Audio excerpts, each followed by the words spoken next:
Chapter 57. Looking at Chu Yang's expression, the masked man next to him smiled proudly and said, "My brothers are not bad, right?" In this group, because of his special status, even Manager Gao and Du Shiqing did not dare to be rude to him. Only Chu Yang was rude to him. But he insisted on following Chu Yang. Along the way, he talked with Chu Yang. Even though he was sometimes angered by Chu Yang, he did not go near anyone else. He clearly knew that even though Chu Yang was rude to him, he was the only one in this group who did not want him to die. As for the others, even though they were polite to him, they all wanted to kill him. If they were to stab him when they were safe. That was definitely not impossible. Only Chu Yang would not do that. "Good soldiers." Chu Yang looked at the black flood next to him and said in a low voice, "Of course they are good soldiers," the masked man said proudly. "Otherwise, how could they guard Yang? Fuck your grandpa. You dared to trick me?" Chu Yang was speechless. He rolled his eyes and said powerlessly, "Do you think that I would be so despicable? How dare he try to trick you?" He turned his neck and said disdainfully, "If I want to know anything about you, a pack of aphrodisiac will tell me everything." The burly man shuddered as he stared at the beast-like young man with a dumbfounded expression. He wisely chose not to speak any further. Because he suddenly remembered what Chu Yang said the other day. "I will strip you naked and put you in front of the horses. Then I will feed them aphrodisiac." Thinking about it, he suddenly felt his blood run cold. If that was really the case, then he might really surrender. That morning, they finally saw a big city in front of them. Du Shiqing, Manager Gao, and the others let out a sigh of relief. Here, they were already in the heart of Iron Cloud Nation. There were more and more people, and the government offices were all connected. Basically, there was no chance of being assassinated here. Because if Du Shiqing died in this place, Tai Butian would be furious. All the officials along the way would be in trouble. Therefore, they would all treat Du Shiqing as their master. Sure enough, at the city gate, a group of people came out of the city. Clearly, they were here to welcome Du Shiqing. More than 100 people turned their heads at the same time. Manager Gao also turned his head, his eyes filled with killing intent. If he killed this burly man here, even the 100 or so people on the other side wouldn't be able to stop him. The atmosphere between the two sides suddenly became tense and strange. "It's time to let me go." The big man clearly sensed that Manager Gao and the others were up to no good. Before he could finish his sentence, he saw Chu Yang's hand shake and remove the seal on his body. Then, with a wave of his hand, the big man, who weighed more than 200 pounds, was sent flying. Manager Gao was one step slower. He glared at Chu Yang and angrily said, "You!" With a whoosh, the big man's body flew 70 to 80 feet away. With a whistle, a strong horse quickly rushed forward. The warrior on the horse reached out and caught the big man.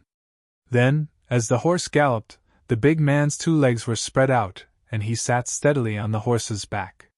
More than 100 masked people in black cheered at the same time. Suddenly, the big man gave an order and all of them stopped their horses at the same time. Then, they turned around and circled around Du Shiqing's group. Behind the masks, there was a murderous look in their eyes that made people shiver. After the iron torrent circled around, the big man let out a long laugh and shouted, "You little bastard, we will meet again! Next time, I will strip you naked and feed you to the horses!" As he spoke, he was very proud of himself. It was as if he was not ashamed of being captured and instead felt proud. Chu Yang couldn't help but be stunned. He felt ashamed of his own inferiority when it came to the thickness of this guy's skin. "Let's go!" As he said this, his eyes slanted and looked at Manager Gao's group with evil intentions. He waved his hand and turned his horse around. Then, he took the lead and galloped away. The riders behind him closely followed, forming an iron torrent on the road. The iron torrent surged as the horses galloped away, leaving a trail of yellow smoke on the road. Along the way, the big man's bold laughter could be heard. "His grandmother, did the children prepare good wine for me? I have been tortured by that guy these past few days." I haven't changed my clothes for the past few days. My body is all white now." After a burst of laughter, whistles and whistles were heard one after another. It was chaos. Obviously, this group of people from top to bottom did not regard being captured as a disgrace. They also did not have any complaints about not being able to assassinate Du Shiqing. It was as if the big man's return was the best thing in the world. It did not matter if they could not complete the mission. "Why did you let him go?" Manager Gao raised his head and looked at Chu Yang. "A man without integrity cannot live."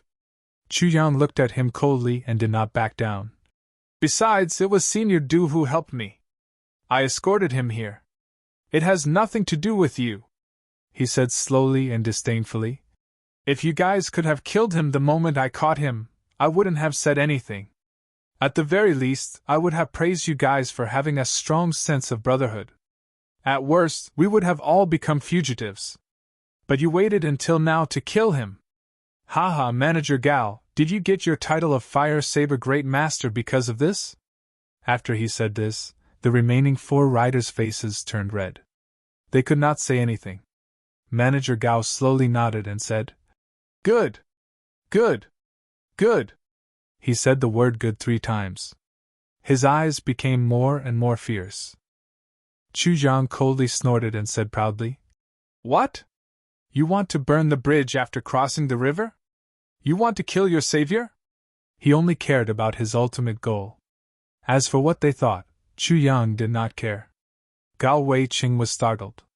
He stared at Chu Yang for a while and then turned around. Behind him, Du Shiqing sighed and said, "Manager Gao, Chu Yang did not do anything wrong in this matter. A real man should keep his word."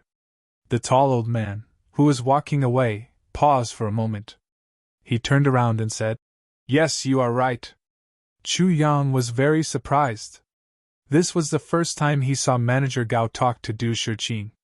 He really did not expect Manager Gao to be so respectful to Du Shiqing. This kind of attitude was like a servant to his master. With Manager Gao's title of Fire Saber Great Master, this was very unusual. Chu Yang pretended to be indignant, but in his heart he was thinking, could it be that this Du Shiqing? Was there something special about him? After walking for 2 days, they finally arrived at Ironcloud Citadel. Along the way, they passed by a few counties and counties that warmly welcomed Du Shiqing's group. However, Manager Gao and the others' attitude towards Chu Yang gradually became cold. Later, they even became disgusted with him. This guy was like a wolf that lived alone. Chu Yang did not mind, he was indifferent.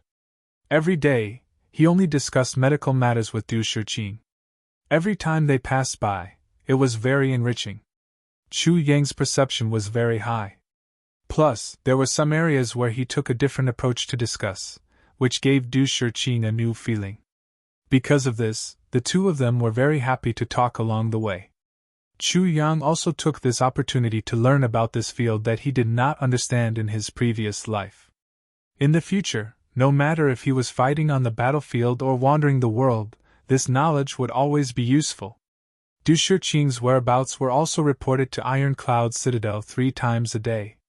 It was said that Ironcloud's Tai Butian wanted to personally welcome Du Shiqing into the Citadel. This kind of reception was very grand. They were still 30 miles away from Ironcloud Citadel.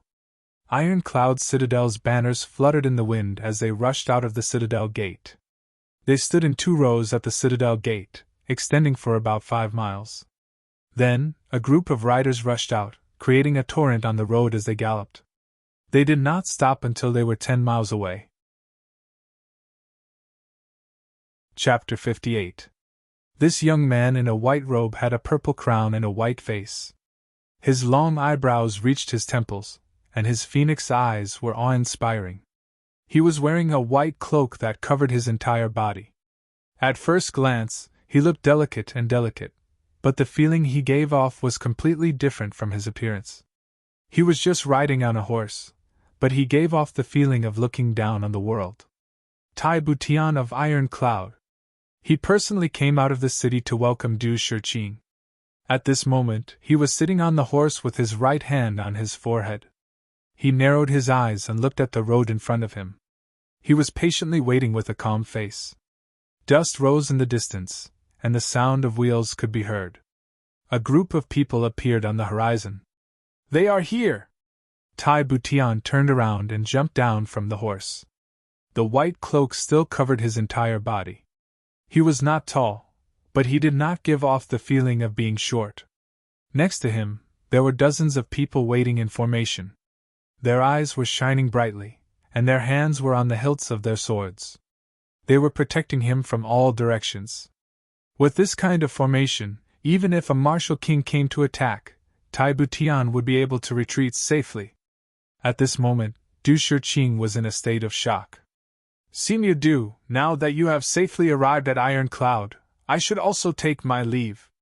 Chu Yang casually saluted, and his voice was very serious. Just like a hero who had accomplished something and was about to leave. "Ah?" Du Shiqing really did not expect Chu Yang to say goodbye at this moment. Could it be that he really escorted me here just to give me a ride? Just to repay a debt of gratitude? Not for anything else? Manager Gao and the 4 guards were also caught off guard and looked at Chu Yang. Chu Yang resolutely looked at Du Shiqing deeply. Ignoring Du Shiqing's pleas to stay, he turned around and left. His lonely figure looked very free and easy. It was as if he had completed the most important task in his heart, and was relieved of a burden. Looking at his back, a faint sense of shame rose in everyone's hearts. It turned out that we really misunderstood him. He suddenly appeared and followed us for thousands of miles. If it were not for him, we would not have reached Iron Cloud.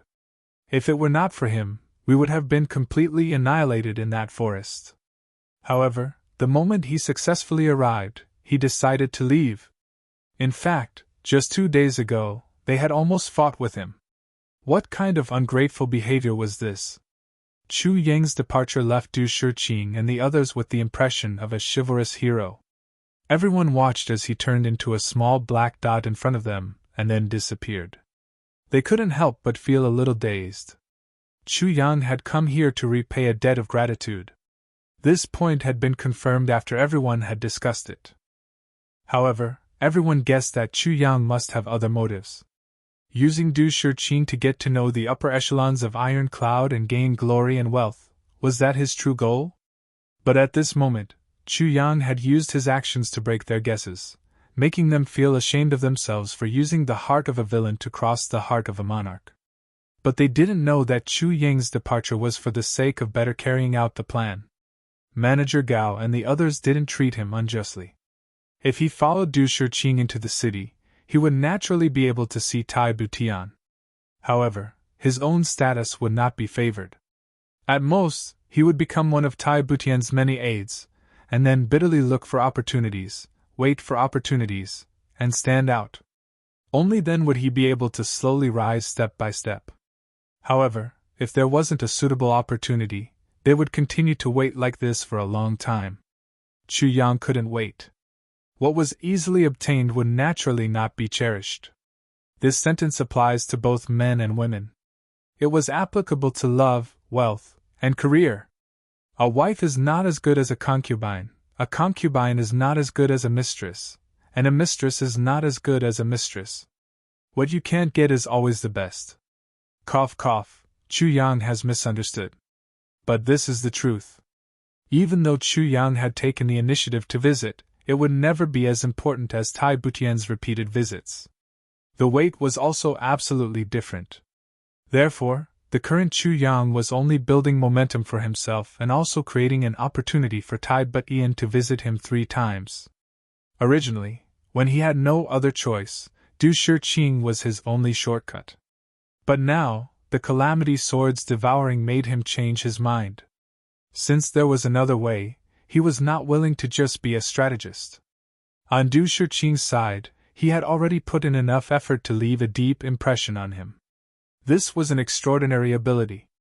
At the very least, as long as Tai Butian mentioned him, Du Shiqing could use the impression he left on him to influence Tai Butian. Now, what Chu Yang needed to do was to make Tai Butian mention him to Du Shiqing. Let Tai Butian take the initiative, and he had to appear unwilling and passive. As long as Ian mentioned him, he would be able to take the initiative. He didn't have the confidence to reach the heavens in one step, but in terms of attracting attention and attracting Ian's attention, that was his specialty. Ian's group was waiting at the Tenli Pavilion outside Ironcloud Citadel. When they saw Du Shiqing's carriage appear in the distance, they finally let out a sigh of relief. But then, they were stunned. A person's shadow left Du Shiqing's group like an arrow and shot toward Chu Yang's direction. No, it was heading toward the city. It was getting closer and closer. Slowly it turned from a small black dot into a small human figure. Then, in everyone's eyes, it turned into a black flash of lightning and rapidly approached. So fast! Next to Ian, a burly man narrowed his eyes and couldn't help but praise in a low voice. Although the others did not say anything, they all had the same feeling. This figure did not ride a horse and was only walking, but his speed was extremely fast. In the blink of an eye, he had already reached a place not too far away from them. As he got closer, all the experts behind Ian suddenly felt a chill run down their spines at the same time. Because at this moment, this meteor-like figure suddenly raised his head. Raising his head, he looked in Ian's direction. Two sharp gazes, like divine swords that cut through the dark sky, came slashing towards him. The dozens of experts behind Ian felt their eyes being stared at by this pair of eyes at the same time. They felt as if they had nowhere to hide. It was as if they were stripped naked and placed in an endless snowy wasteland. At the same time, a cold aura that could freeze 1,000 miles swept over from the direction of the person in front. This cold aura seemed to be able to swallow the world. It was as if a calm sea had suddenly turned into a huge wave. The absolute tranquility had turned into an earth-shattering ruckus in an instant. This kind of strong contrast caught everyone off guard. Especially the guards on Ian's side. They instinctively raised their guard to the highest level. Both sides were experts. Under the influence of their auras, they were on the verge of exploding. However, that person seemed to have realized something was wrong. He suddenly retracted his cold aura. This kind of ease of control shocked everyone to the extreme. At this moment, that person and Ian's gazes were already on the verge of brushing past each other. Ian unexpectedly turned her head to look. Their gazes seemed to have inadvertently met in midair. Suddenly, they both felt their entire bodies tremble. This seemingly inadvertent meeting of gazes was actually intentional by both of them. Moreover, only one side was well aware of this. Ian had already activated the Emperor Divine technique before she raised her head. It carried with it a kind of supreme aura, accompanied by the icy heart-penetrating bone divine technique that she had cultivated since she was young. It was intentional. Because with just one glance, Ian had already sensed something. The speed, aura and gaze of this person before her all indicated that this person was definitely a dangerous person. If such a person was a friend, he would be a great help. If he was an enemy, he would become a terrifying enemy. Separated by several hundred feet, the two of them looked at each other. However, a strange feeling suddenly rose in their hearts at the same time. It was as if they were friends and enemies who should never have met, and could never have crossed paths. At this moment, time and space had been distorted and they suddenly met. This feeling was especially obvious. At this moment, it was as if a mottled and fragmented time and space had appeared before his eyes. The two completely different worlds of his previous life and this life suddenly overlapped at this moment. This was an extremely mysterious feeling. This was a meeting that was completely outside of fate. Chapter 59. Ian's glance looked ordinary, but it was the combination of the Emperor Divine technique and the icy heart jade bone divine technique. He wanted to give the other party a feeling of invincibility, and a feeling of this person is a natural-born ruler. As long as this feeling was planted, it would be of great help to Ian when he tried to recruit this person in the future.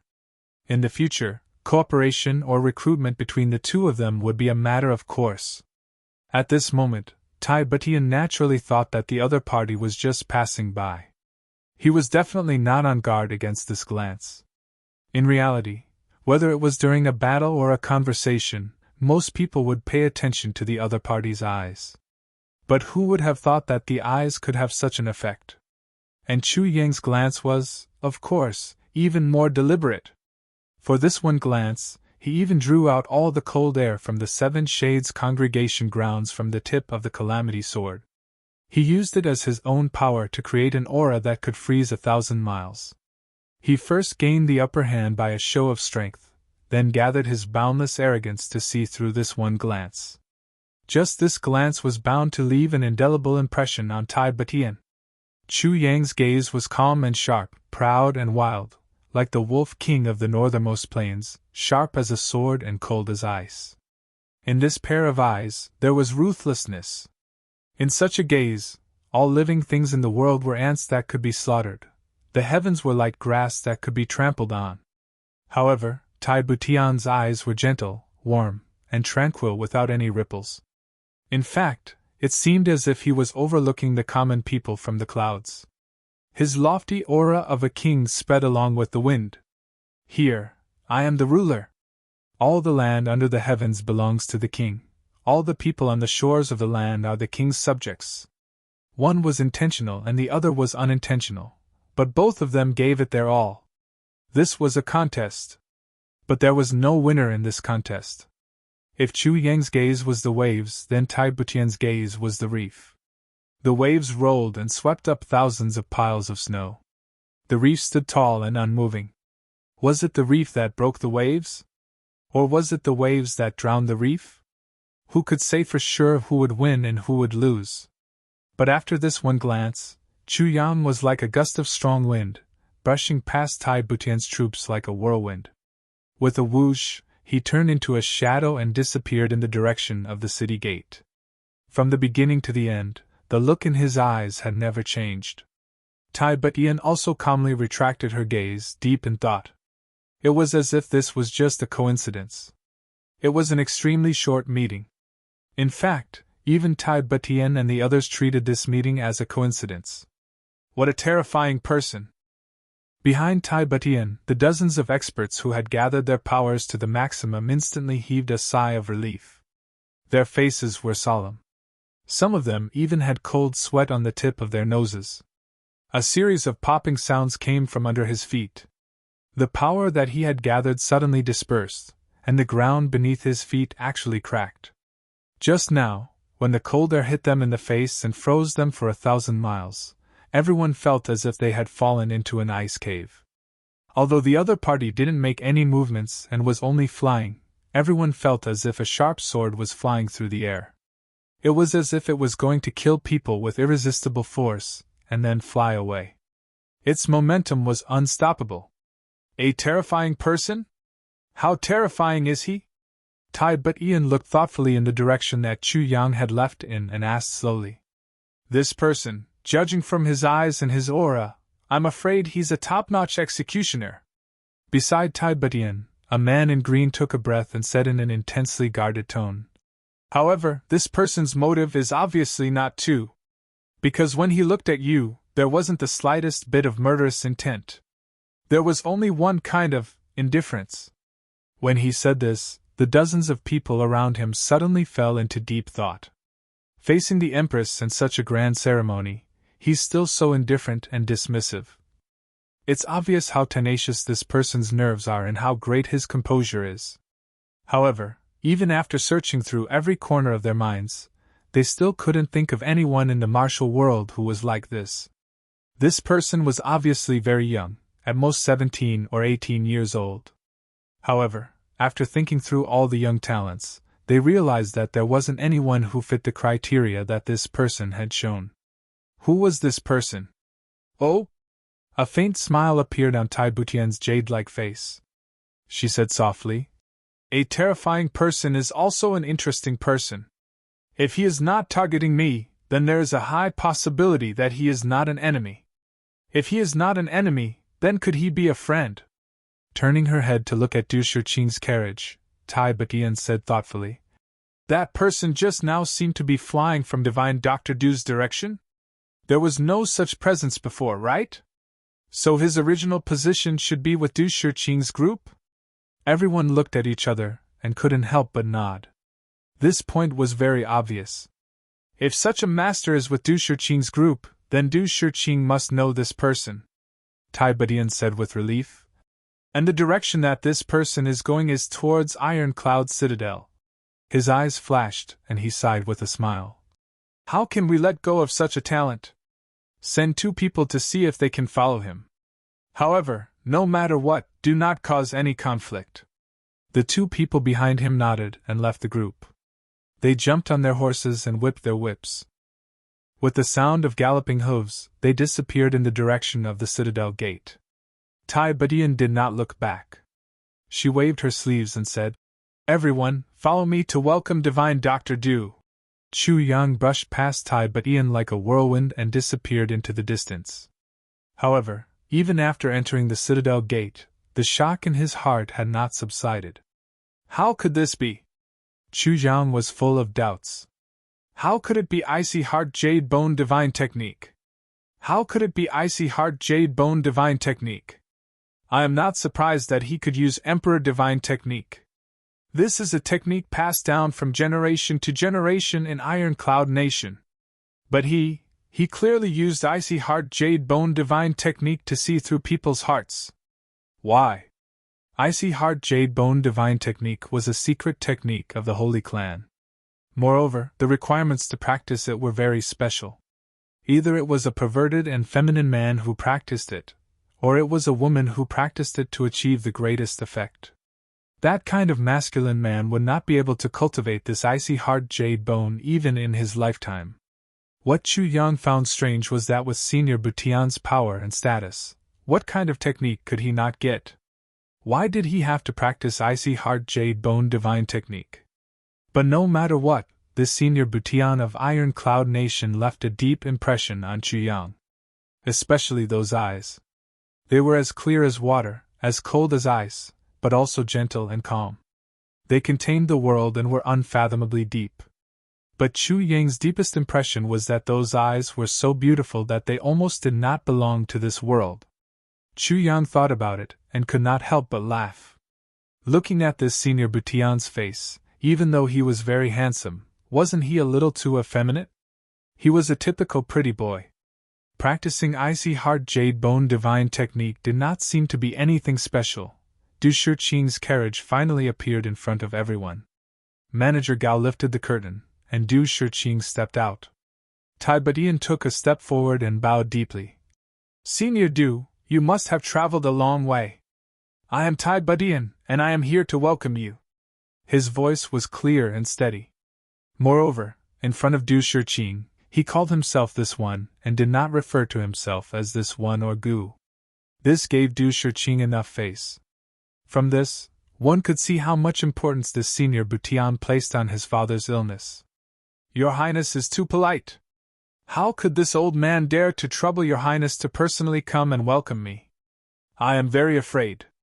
Du Shiqing hurriedly bowed. His face was a little emotional. Senior, there is no need to be so polite. As long as you can cure my father's illness, you will be the savior of all of Iron Cloud Nation. No matter what kind of treatment you receive, it is only natural. Tai Badian smiled and gently extended his hand. Senior Du, please. Du Shiqing said. Your Highness, please. Then he sat back in the carriage. Surrounded by people, he walked toward the city gate. Chapter 60. Oh, that person is the descendant of an old friend of mine. Speaking of this person, he is really a good man. He is loyal, but he is also brave and resourceful. His martial arts are excellent. Although he is young, he is a rare good man. Du Shiqing sighed and shook his head. He introduced Chu Yang's background and emphasized the ambush he encountered. Finally, he said, If it were not for him, I am afraid that I would not have met him today. Plus, this person's talent is unimaginable. He can infer many things from one example, and he has a photographic memory. His intelligence is enough to be called a hero of the age. Du Shiqing's tone was full of praise for Chu Yang. It was to the point where he spared no effort in praising Chu Yang. Moreover, his tone was sincere. it was obvious that he was speaking from the bottom of his heart. If Chu Yang had followed him all the way, there would not have been such an unexpected result.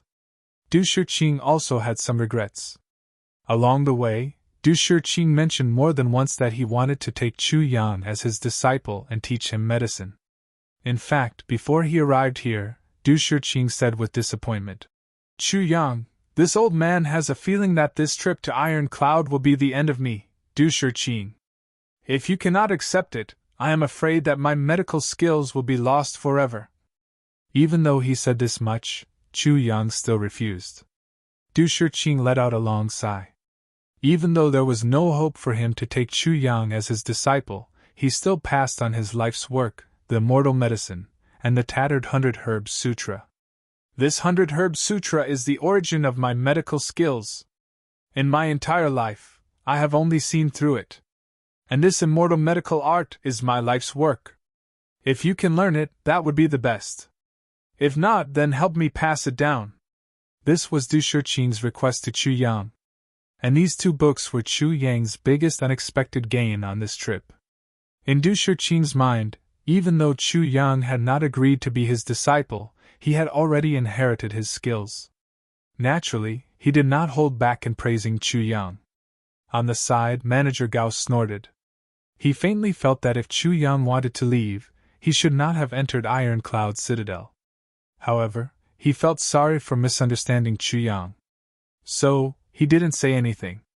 In any case, that guy didn't seem to care about fame and fortune at all. Mr. Du is really a benevolent saint. His benevolence has spread to the world.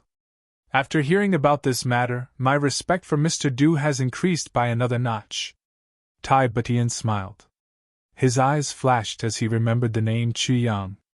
Right now, Iron Cloud Nation was thirsty for talents.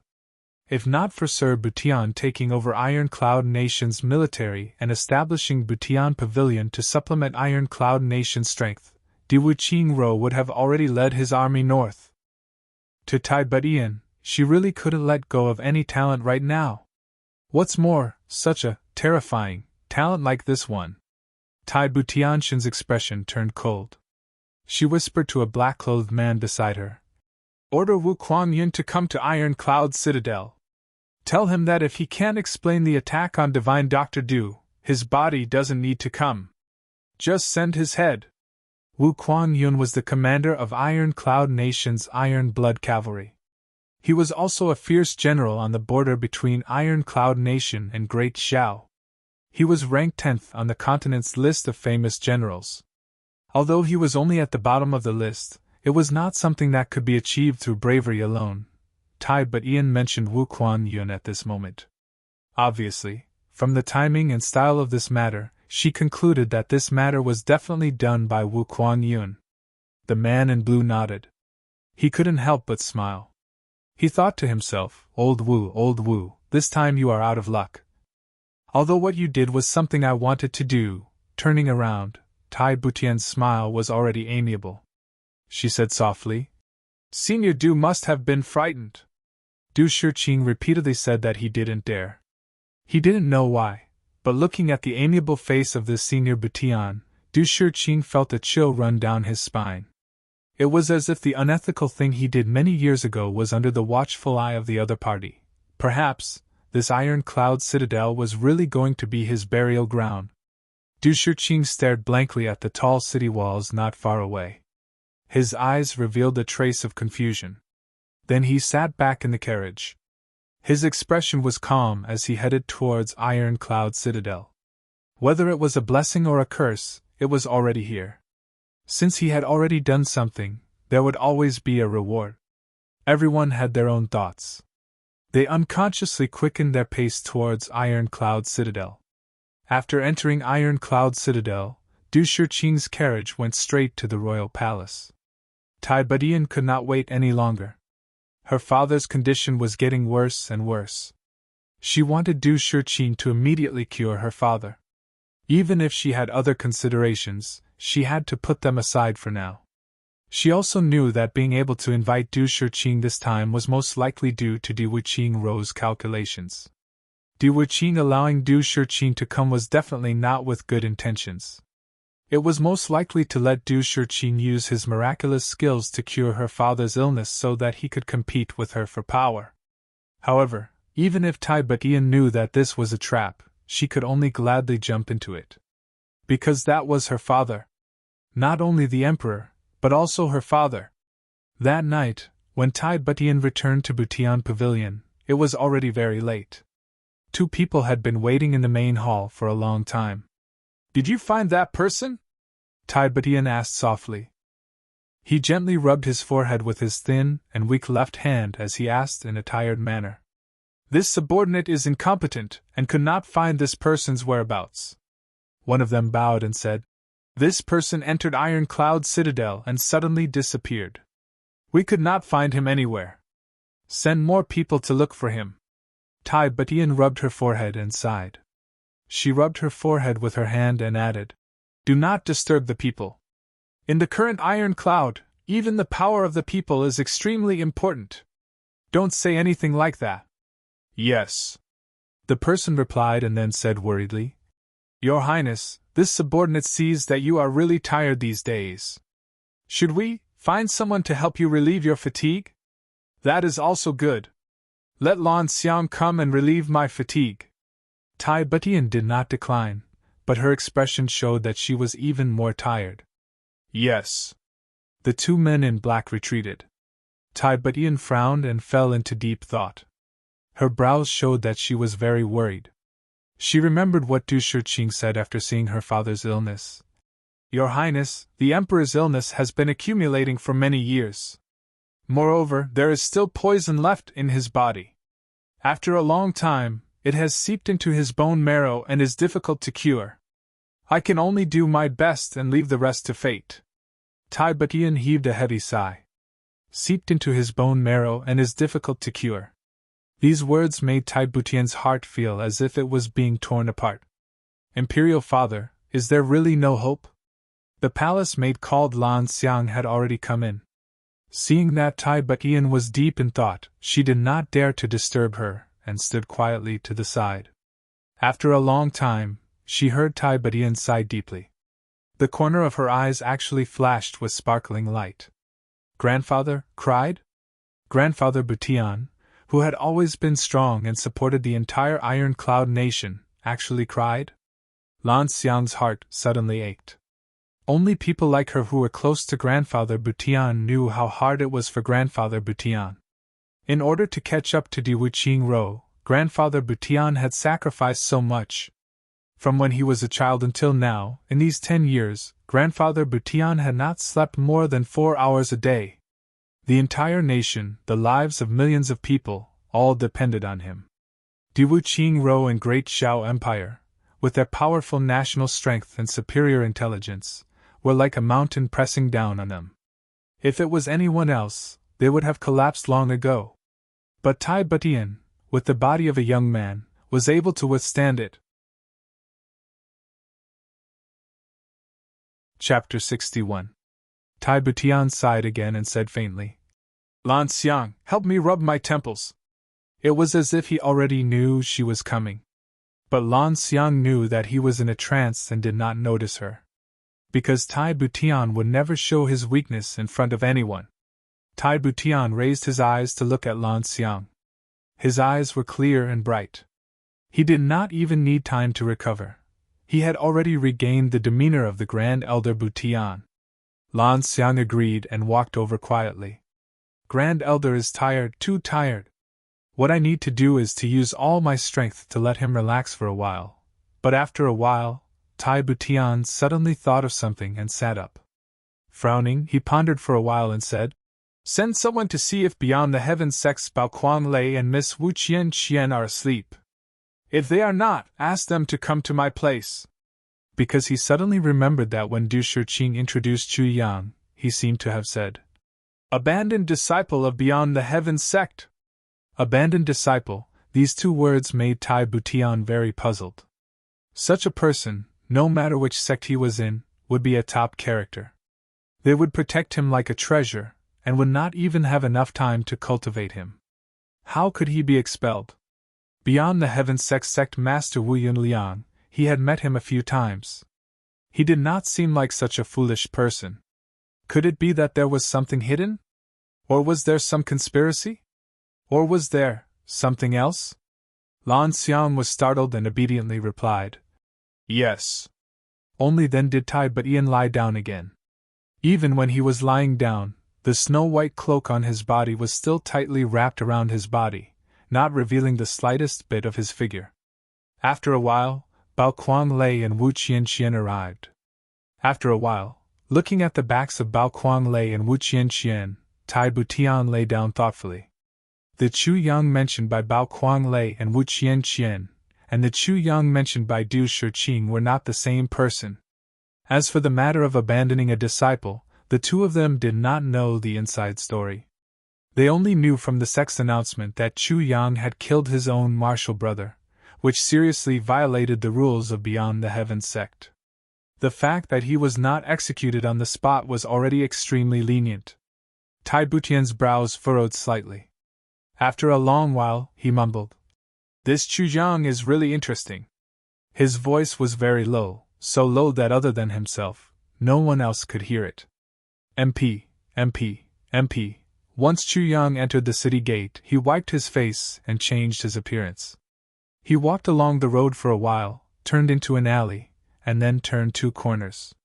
When he came out again, he had changed his appearance. He was in his 30s, had a fierce face, and was slightly hunchbacked. Step by step, he walked out vividly like a camel. It wasn't that he didn't want Tai Butian's men to find him. Rather, he wanted to accumulate the greatest amount of capital for himself before letting them find him. After all, it was impossible to have a certain status without strength and capital. Therefore, Chu Yang decided to go all the way. In broad daylight, he started to accumulate capital. But his methods were a bit unscrupulous. The reason why Diwu Qing coveted Iron Cloud Nation was because Iron Cloud Nation had countless mines. Moreover, most of them were refined iron. Therefore, Iron Cloud Nation was so extravagant that even the ordinary soldiers' arrows were made of half-refined iron. One must know that even with the wealth of Great Zhao, only the arrowheads of the soldiers' arrows were made of pure iron. The rest of the arrows were made of bamboo. Furthermore, Iron Cloud Nation is close to the grasslands, located in the north. The people there are tough, and their military strength is strong. If Great Zhao does not eliminate Iron Cloud Nation first, then no matter which direction they go, they will always feel like there is a thorn in their back. Chu Yang came out of the alley and came face to face with a fat man. He had a fat face and big ears. His eyes were somewhat lustful as he looked around. The clothes he wore were not too luxurious, and when he walked, his back was slightly bent. He did not seem to be a powerful person. Moreover, besides looking at young ladies and young wives, he avoided looking at other people. It seemed that he was a timid person. Chu Yang took a step forward. Like a demon, he directly grabbed the man's collar. In the next moment, he was back in the alley and dragged the fat man in like a dead pig. Chu Yang's movements were very fast. Outside, one could only see a shadow flash, and the fat man who was hated by everyone on the street disappeared without a trace. The fat man was caught off guard. He was so scared that all the fat on his body was trembling. He begged for mercy but did not dare to speak loudly. Big Master, I have parents and children, what this and that? Chu Yang glared fiercely. Let me tell you, your parents are Ma Tua from 5 Flower Mountain outside the city. Today, I entered the city to do some business. I found you pleasing to the eye, so I gave you some pointers on how to get rich. 5 Flower Mountain. Ma Tua? The fat man trembled as he looked at Chu Yang's camouflaged hunchback. He was so scared that he almost fainted. Suddenly, out of nowhere, he said, Big Master, King, there's no 5 Flower Mountain outside the city, fuck! Chu Yang slapped him. You don't care if there is 5 Flower Mountain or not. Let me ask you, do you want to live or die? I want to live, I want to live. Big Master, please spare my life. The fat man answered very quickly. Tell me about the situation in Iron Cloud Citadel. Chu Yang said fiercely. Be more detailed. If there is even a little bit missing, I will use all the fat on your body to light a lantern." As he said this, he clasped his hands together, and the sound of his joints cracking could be heard. Combined with his ferocious gaze, it was enough to scare people out of their wits. The situation in Ironcloud Citadel naturally needed to be clear. The fat man's body went limp, and he fell to the ground like a pile of mud. His face was full of tears and mucus. His pants were dripping wet, and his front and back exploded at the same time. A foul smell wafted out. Half an hour later, Chu Yang covered his nose and quickly walked out of the alley. After walking for a long time, he finally took a deep breath of air. "Oh my God, I almost suffocated to death. It was really too smelly."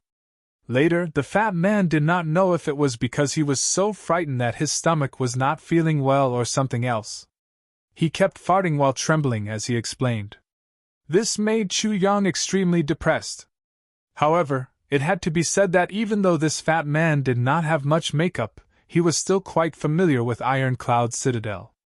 From the south to the north, from the east to the west, he gave Chu Yang a very detailed introduction. He even went so far as to which streets and alleys, which families' young ladies were particularly beautiful, which families' young ladies were particularly beautiful, which families' young ladies were particularly coquettish. Everything was described in detail. A certain girl had fair skin, a certain girl had a curvy figure, and a certain girl had a pair of amorous eyes that were easy to seduce. Which family had more money, which family had more power.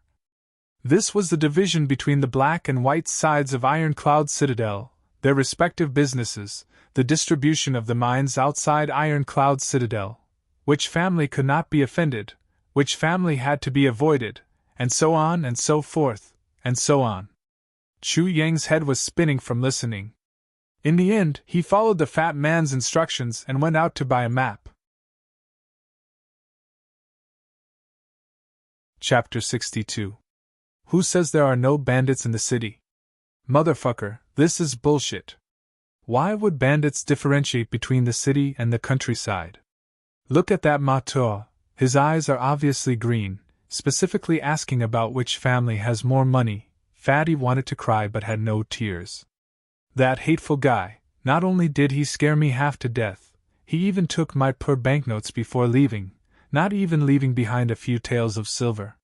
He even glorified it by saying, "Doing good for the heavens and doing good deeds." Before leaving, he even said, "I spent your money to solve your problems, please don't take it to heart." My heart is kind. Motherfucker, if everyone was as kind as you, then there would be no one left in this world. Brother, I've given you so many ways. You can find whoever you want to do justice for the heavens. Even if you find those pretty girls, I won't show any mercy to them. Just don't come looking for me.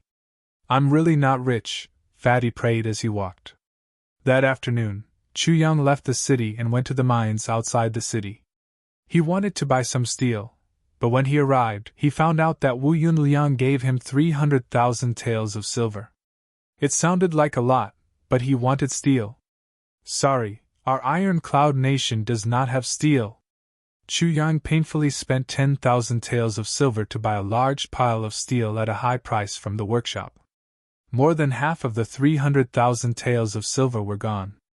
After only one night, Chu Yang looked at the piece of iron in front of him that was only as thick as his arm and wanted to cry. Without any other choice, he threw in the rest of his money.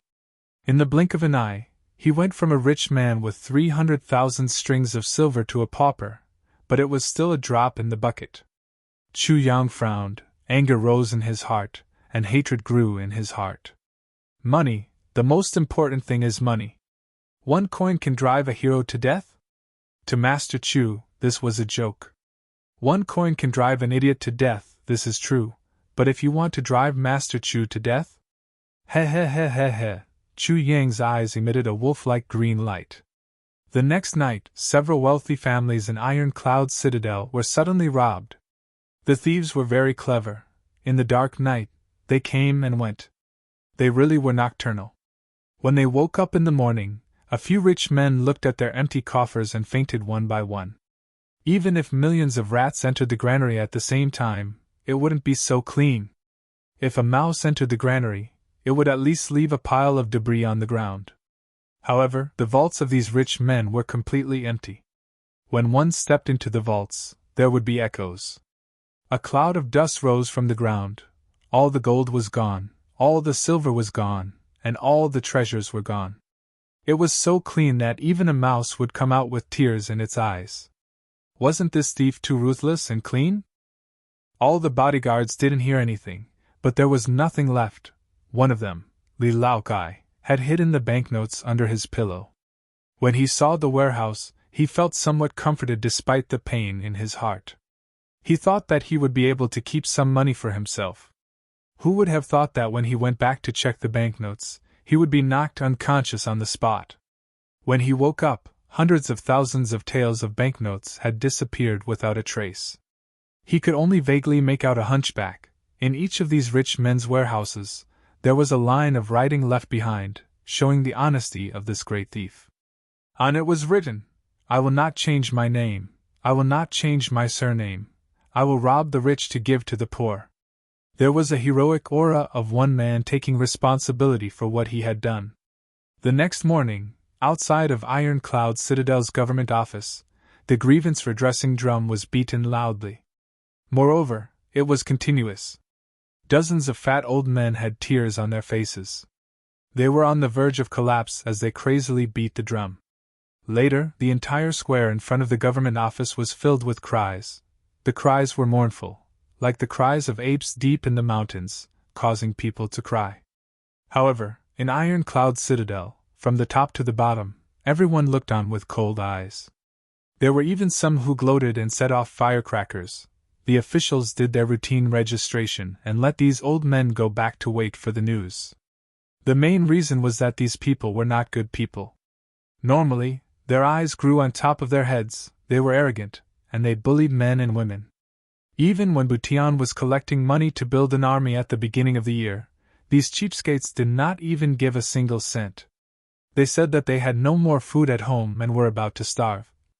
They were about to starve, yet they lost hundreds of thousands of taels of silver and tens of thousands of taels of gold. You guys are too talented. You only lost this much money? You deserve it. Damn it, why didn't you steal all your money along with it? You actually expected us old men to recover your losses. Even if we recovered, we would have said that we did not recover it. It would have been better if we just used it as military expenses for the army. However, the news about the arrest of 5 Flower Mountain Horse Camel was immediately spread out like wildfire. No matter what, this evil and greedy thief had to be arrested and brought to justice. In one night, he robbed 50 rich families. How many accomplices did he have? If he was left alone, it would cause endless trouble. Thus, all the law enforcers in Ironcloud Citadel became busy. In just a few days, they did not catch Horse Camel, but they caught thieves and pickpockets one after another. Outside the yamen, in a corner far away, a fat man dressed in luxurious clothes trembled as he looked at the wailing moneybags. His eyes almost popped out of their sockets, his lips trembled, and his face turned pale. It was as if he had sat on a hard bench for half a day. There was not a trace of blood on his face. Heavens!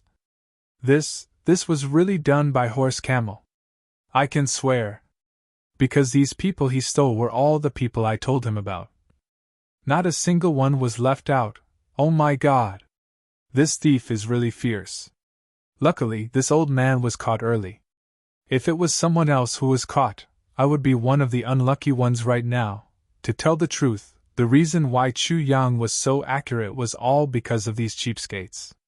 This fat man's contribution could not go unnoticed. Because this guy was a bit shameless and despicable, of course, his friends were all jackals of the same tribe. At that time, under Chu Yang's threat, in order to save their lives, who cared about friends? Of course, there were also some people who were doing honest business and were passionate about public welfare. These people were very rich. However, this fatty did not get along with these people. They did not like him and were not familiar with him. In a moment of panic, the people he blurted out were naturally the people he was most familiar with, Hearing the crying, the fatty sneakily covered his ears. He turned around, twisted his fat butt, and rolled all the way home. Motherfucker, these old people are basically the top rich people in the world. Ha ha ha, who told them to look down on me for being poor? Now, Humph, which one of you can compare to this old rich man? Thank you, horse camel.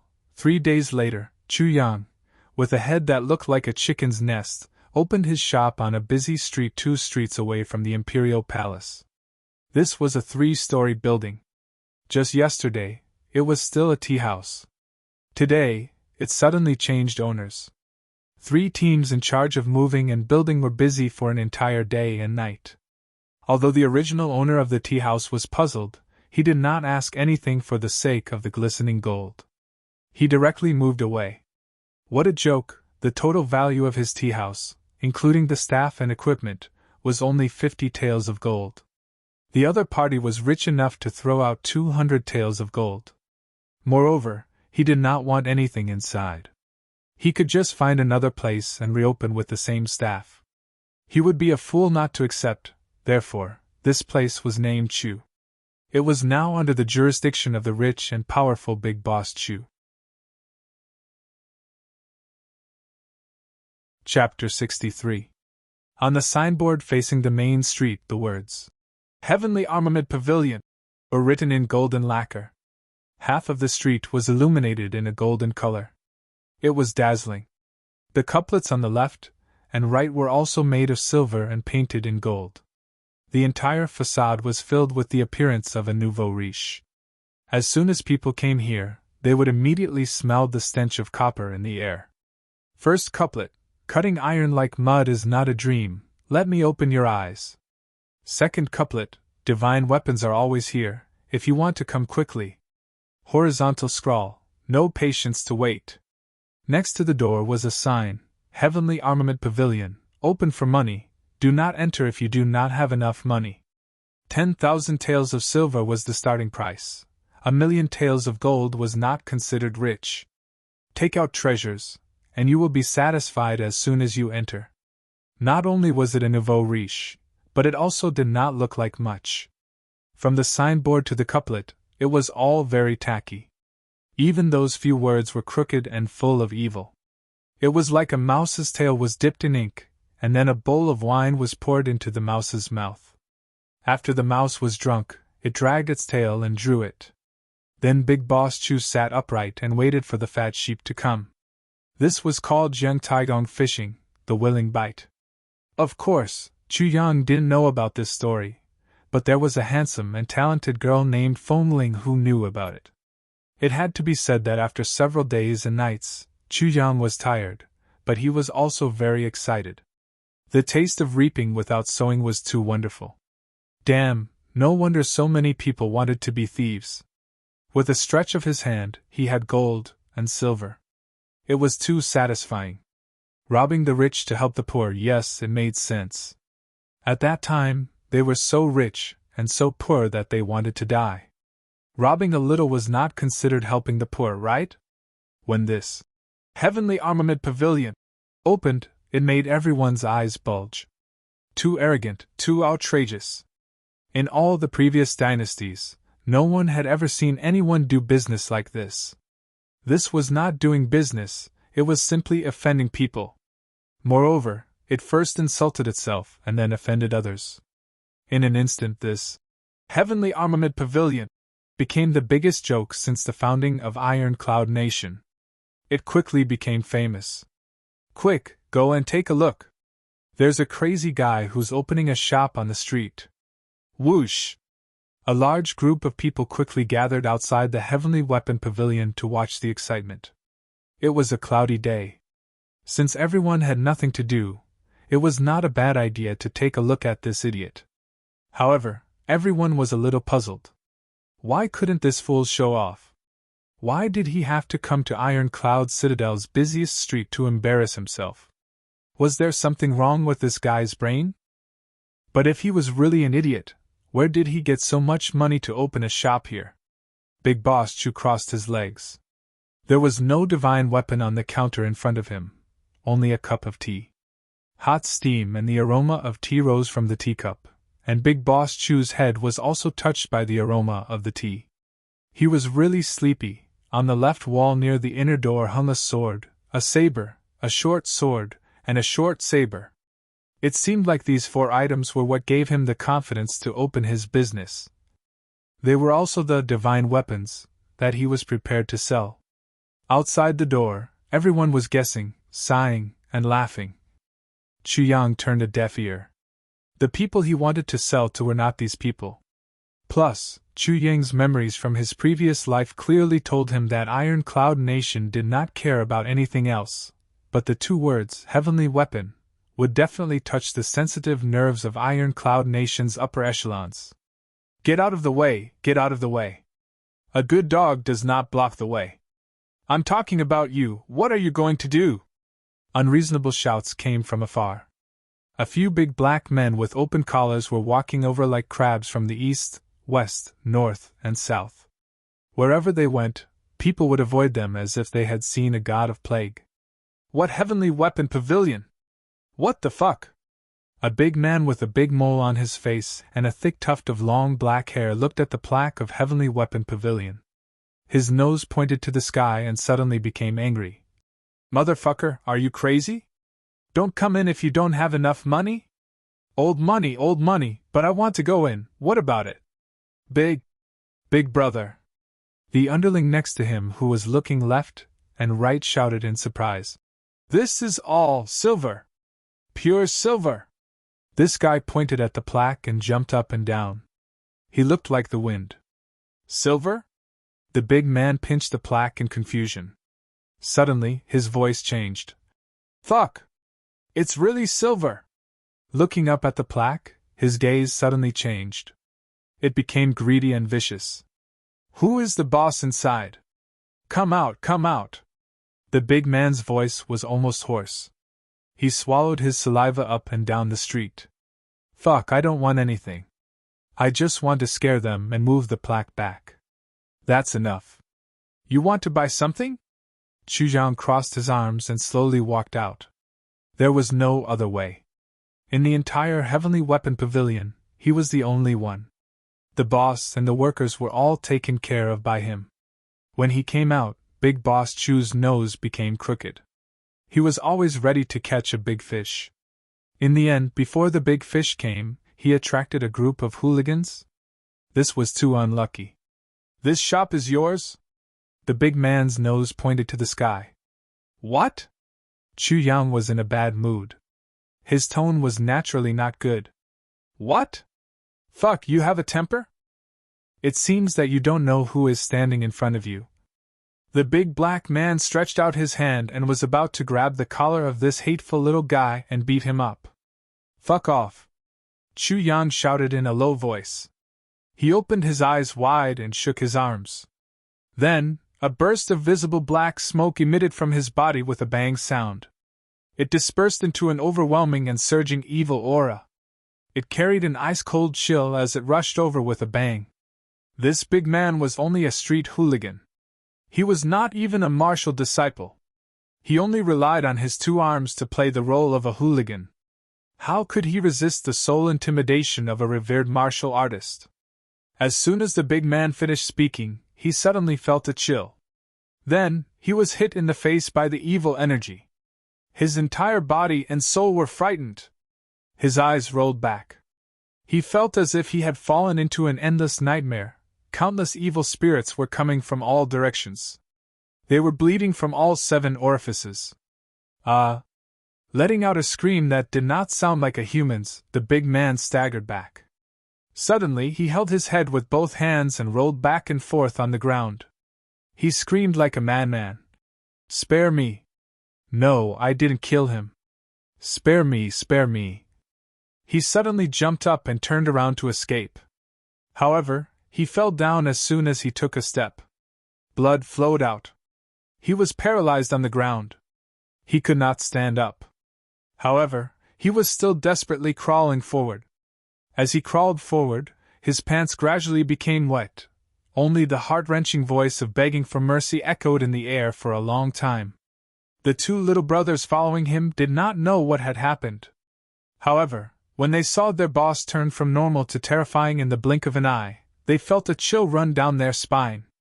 They could not help but shout. One to the left, the other to the right.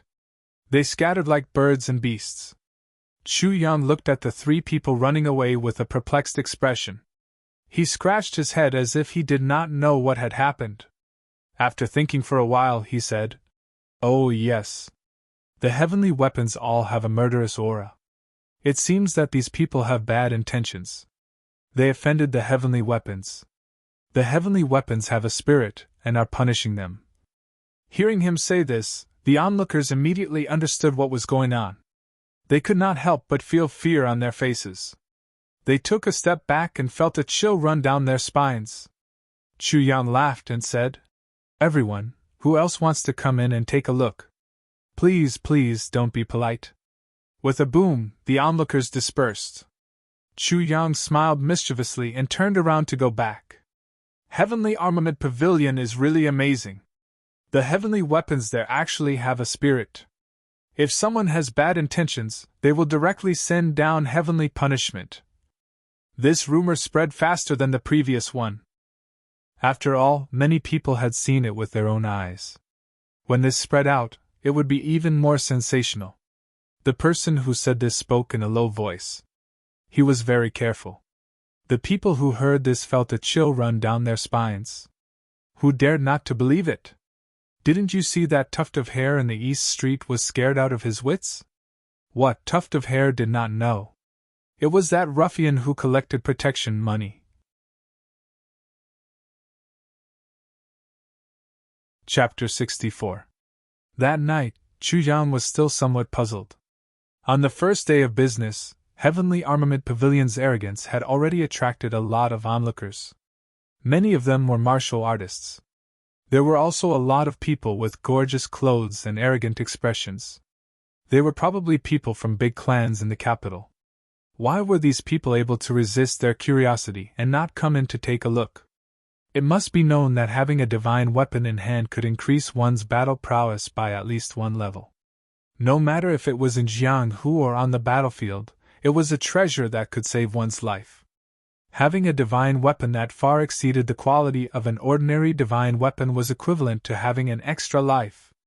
Was this not enough of an attraction? No matter if it was a martial artist or a martial artist, this attraction should be enough, right? Chu Yang was puzzled. What was going on? As far as I know, once people in Iron Cloud Nation heard about this, they should have flocked over regardless of their chastity. But why was it so strange that no one was interested? Did I remember wrongly? On the second day, there were still onlookers. But it was even more deserted than the first day. There was not even a single person coming in. On the first day, there was at least a local ruffian causing trouble. On the third day, there were even fewer onlookers. Chu Yang could not help but feel depressed. Buying or not buying was one thing, but at least a few people would come in to take a look. There were millions of people in the capital, but they were not curious. What was going on? On the third night, there was finally some movement. Chu Yang was looking at the book that Du Shiqin gave him, Immortal Medicine. Opening the title page, there was a preface, "In this world, who cannot die? There is none. Therefore, doctors can only cure immortal diseases." But what is an immortal disease? Yu Kai believes that all injuries and illnesses caused by external forces or by people outside of the body are considered to be undying illnesses. An immortal disease is the mandate of heaven. Chu Yang's spirit was lifted as he read. The meaning of these words was very clear. As long as the person was not too old to the point of dying, any disease could be cured. Of course, this was only in theory. But even if it was only in theory, the tone was extremely arrogant. Knock knock, there was a knock on the door. Chu Yang was reading with great interest. Hearing this, he impatiently asked, "Who is it?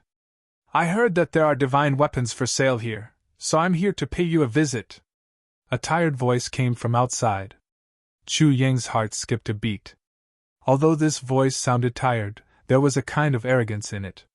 It was as if it didn't put anyone in its eyes. Only someone who had been in a high position for a long time would have such a tone. Moreover, this voice was very young. He closed the book and opened the door, only to see a young man in brocade clothes standing in front of him. His face was calm and tired, but between his brows, there seemed to be a light worry that could not be resolved. Looking at Chu Yang opening the door, he didn't have any strange expression. Although he was dressed extravagantly, the hem of his clothes was covered in dust, as if he had not rested after a long journey. How could such a person with such an arrogant tone end up in such a sorry state? The moment Chu Yang opened the door, the young man's stomach suddenly growled. It seemed that he was extremely hungry, but there was no trace of embarrassment on his face. When the lamp was lit, it was as small as a bean. "Please have a seat." Chu Yang could tell from the aura and demeanor of this person that this young man in front of him was certainly not an ordinary person. He was definitely the younger brother of a big family. This was because the aura of someone in a high position was not something that an ordinary official's family would have. Although it was easy for rich families to produce hedonistic sons, it was also the easiest place to produce talents. This was because they were much higher than ordinary heroes. Chu Yang was a little suspicious. How could such a treasure of a big family come out in the middle of the night without any guards? Moreover, why was he in such a sorry state? The young man smiled and looked around the store. Then, he walked in and sat down across from Chu Yang. He smiled and said, "Brother, what is your name? Do you want to buy a weapon, or are you here to visit a friend?" Chu Yang smiled and asked. "Good." The young man looked at him for a while before lightly praising him. As he spoke, he took the sword from his waist and placed it on the table. He looked at it with pity for a while before slowly pushing it in front of Chu Yang. "Brother, since you specialize in divine weapons, why don't you take a look at my sword?" Chu Yang was speechless. He was here to sell weapons. He had not opened for 3 days and did not have a single customer. Now that someone had come in the middle of the night, it seemed like he was also here to sell weapons. Was he in the same industry? His luck was really unlucky to the extreme. But thinking about it, he still reached out and took the sword. Since he had nothing to do, he had nothing to do. When the sword entered his hand, it was heavy. Chu Yang could not help but relax his brows and praise. "Good sword! Brother, you have not opened it yet, how do you know it is a good sword?" The young man in brocade looked at him with a smile. Although his clothes were in a sorry state, his words and actions were calm. This showed that his upbringing was not bad. "Normal long swords are 3 feet long. 3 feet 3 with the scabbard. Your sword is 3 feet 5 with the scabbard." Chu Yang looked at the sword and said, "Swords are the kings of weapons." The phrase "an inch longer is an inch stronger" refers to swords and not other weapons. Everyone thinks that this phrase is applicable to any weapon, but it is a misunderstanding. Because swords are soft killing weapons. If it is long, it is not strong. If it is not strong, it is brittle. If it is brittle, it is easy to break. Thus, short swords are easy to make, but long swords are difficult. Like your sword, with such a long piece, it increases the difficulty of making a sword. But from the scabbard and the hilt, it is simple and old, with a faint blood energy. It is enough to show that it has been through many years and has experienced many killings. But it is still the same, it is undoubtedly a good sword. Well said. The young man laughed, his laughter full of praise.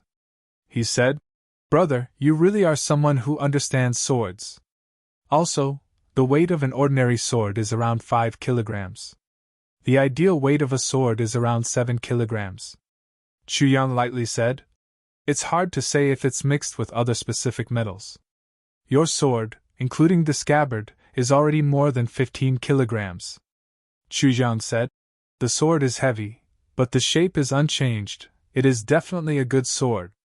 The praise in the young man's eyes became even stronger. Chu Yang flipped his wrist. With a clang, like the roar of a dragon or a tiger, the long sword came out of the scabbard. Instantly, a cold light shone out. Like a pea light shining on the sword, it flashed with thousands of lights, illuminating the entire room. "Good sword!" Chu Yang exclaimed as he carefully examined it. The more he looked, the more he praised. The sword was like autumn water. Even if it was still, it seemed to be constantly trembling. Looking at a beauty under the lamp is a great joy in life. But only people who love swords know that looking at a famous sword under the lamp is the greatest blessing. The young man sighed and said, "Swords have a spirit, a heart. Looking at a sword is looking at killing, looking at Jianghu. Looking at a famous sword in autumn water, the roar of a dragon or a tiger, there are iron horses and ice rivers in Jianghu." "That's right." Chu Yang sighed and said, "Looking at a sword is looking at Jianghu." He raised his head and looked at the young man in front of him. He said, "But you and I have never met before. You did not come here to let me look at this sword and feel Jianghu." As he said this, the sword light flashed. Chu Yang did not even look at it. The long sword had already returned to the scabbard with a clang, as if the sword had its own eyes. "You are indeed an expert in using swords." The young man smiled. "But I naturally did not come here just to let you look at the sword. I just want to find a person who loves swords." His eyes flashed with a look of pain. He said, "Ever since I came out, I did not have a single cent on me. I have traveled 8,000 miles to come here. But all the things that I had before have been sold. Only this sword is left." He looked at Chu Yang with a burning gaze. "Brother, I only need 100 taels of gold. I will pawn this sword with you. After a period of time, I will come back to take it. At that time, I will return you 10,000 taels of gold. Take this sword." Chu Yang was silent. He was a little suspicious. Chapter 65. In this world, there are countless professional pawnshops. I'm just one of them. This shop is only for my own purpose. It's to attract attention and increase my status. As long as my purpose is achieved, I'll close it down. Since opening, I haven't done any business. But someone is rushing to pawn my shop in the middle of the night?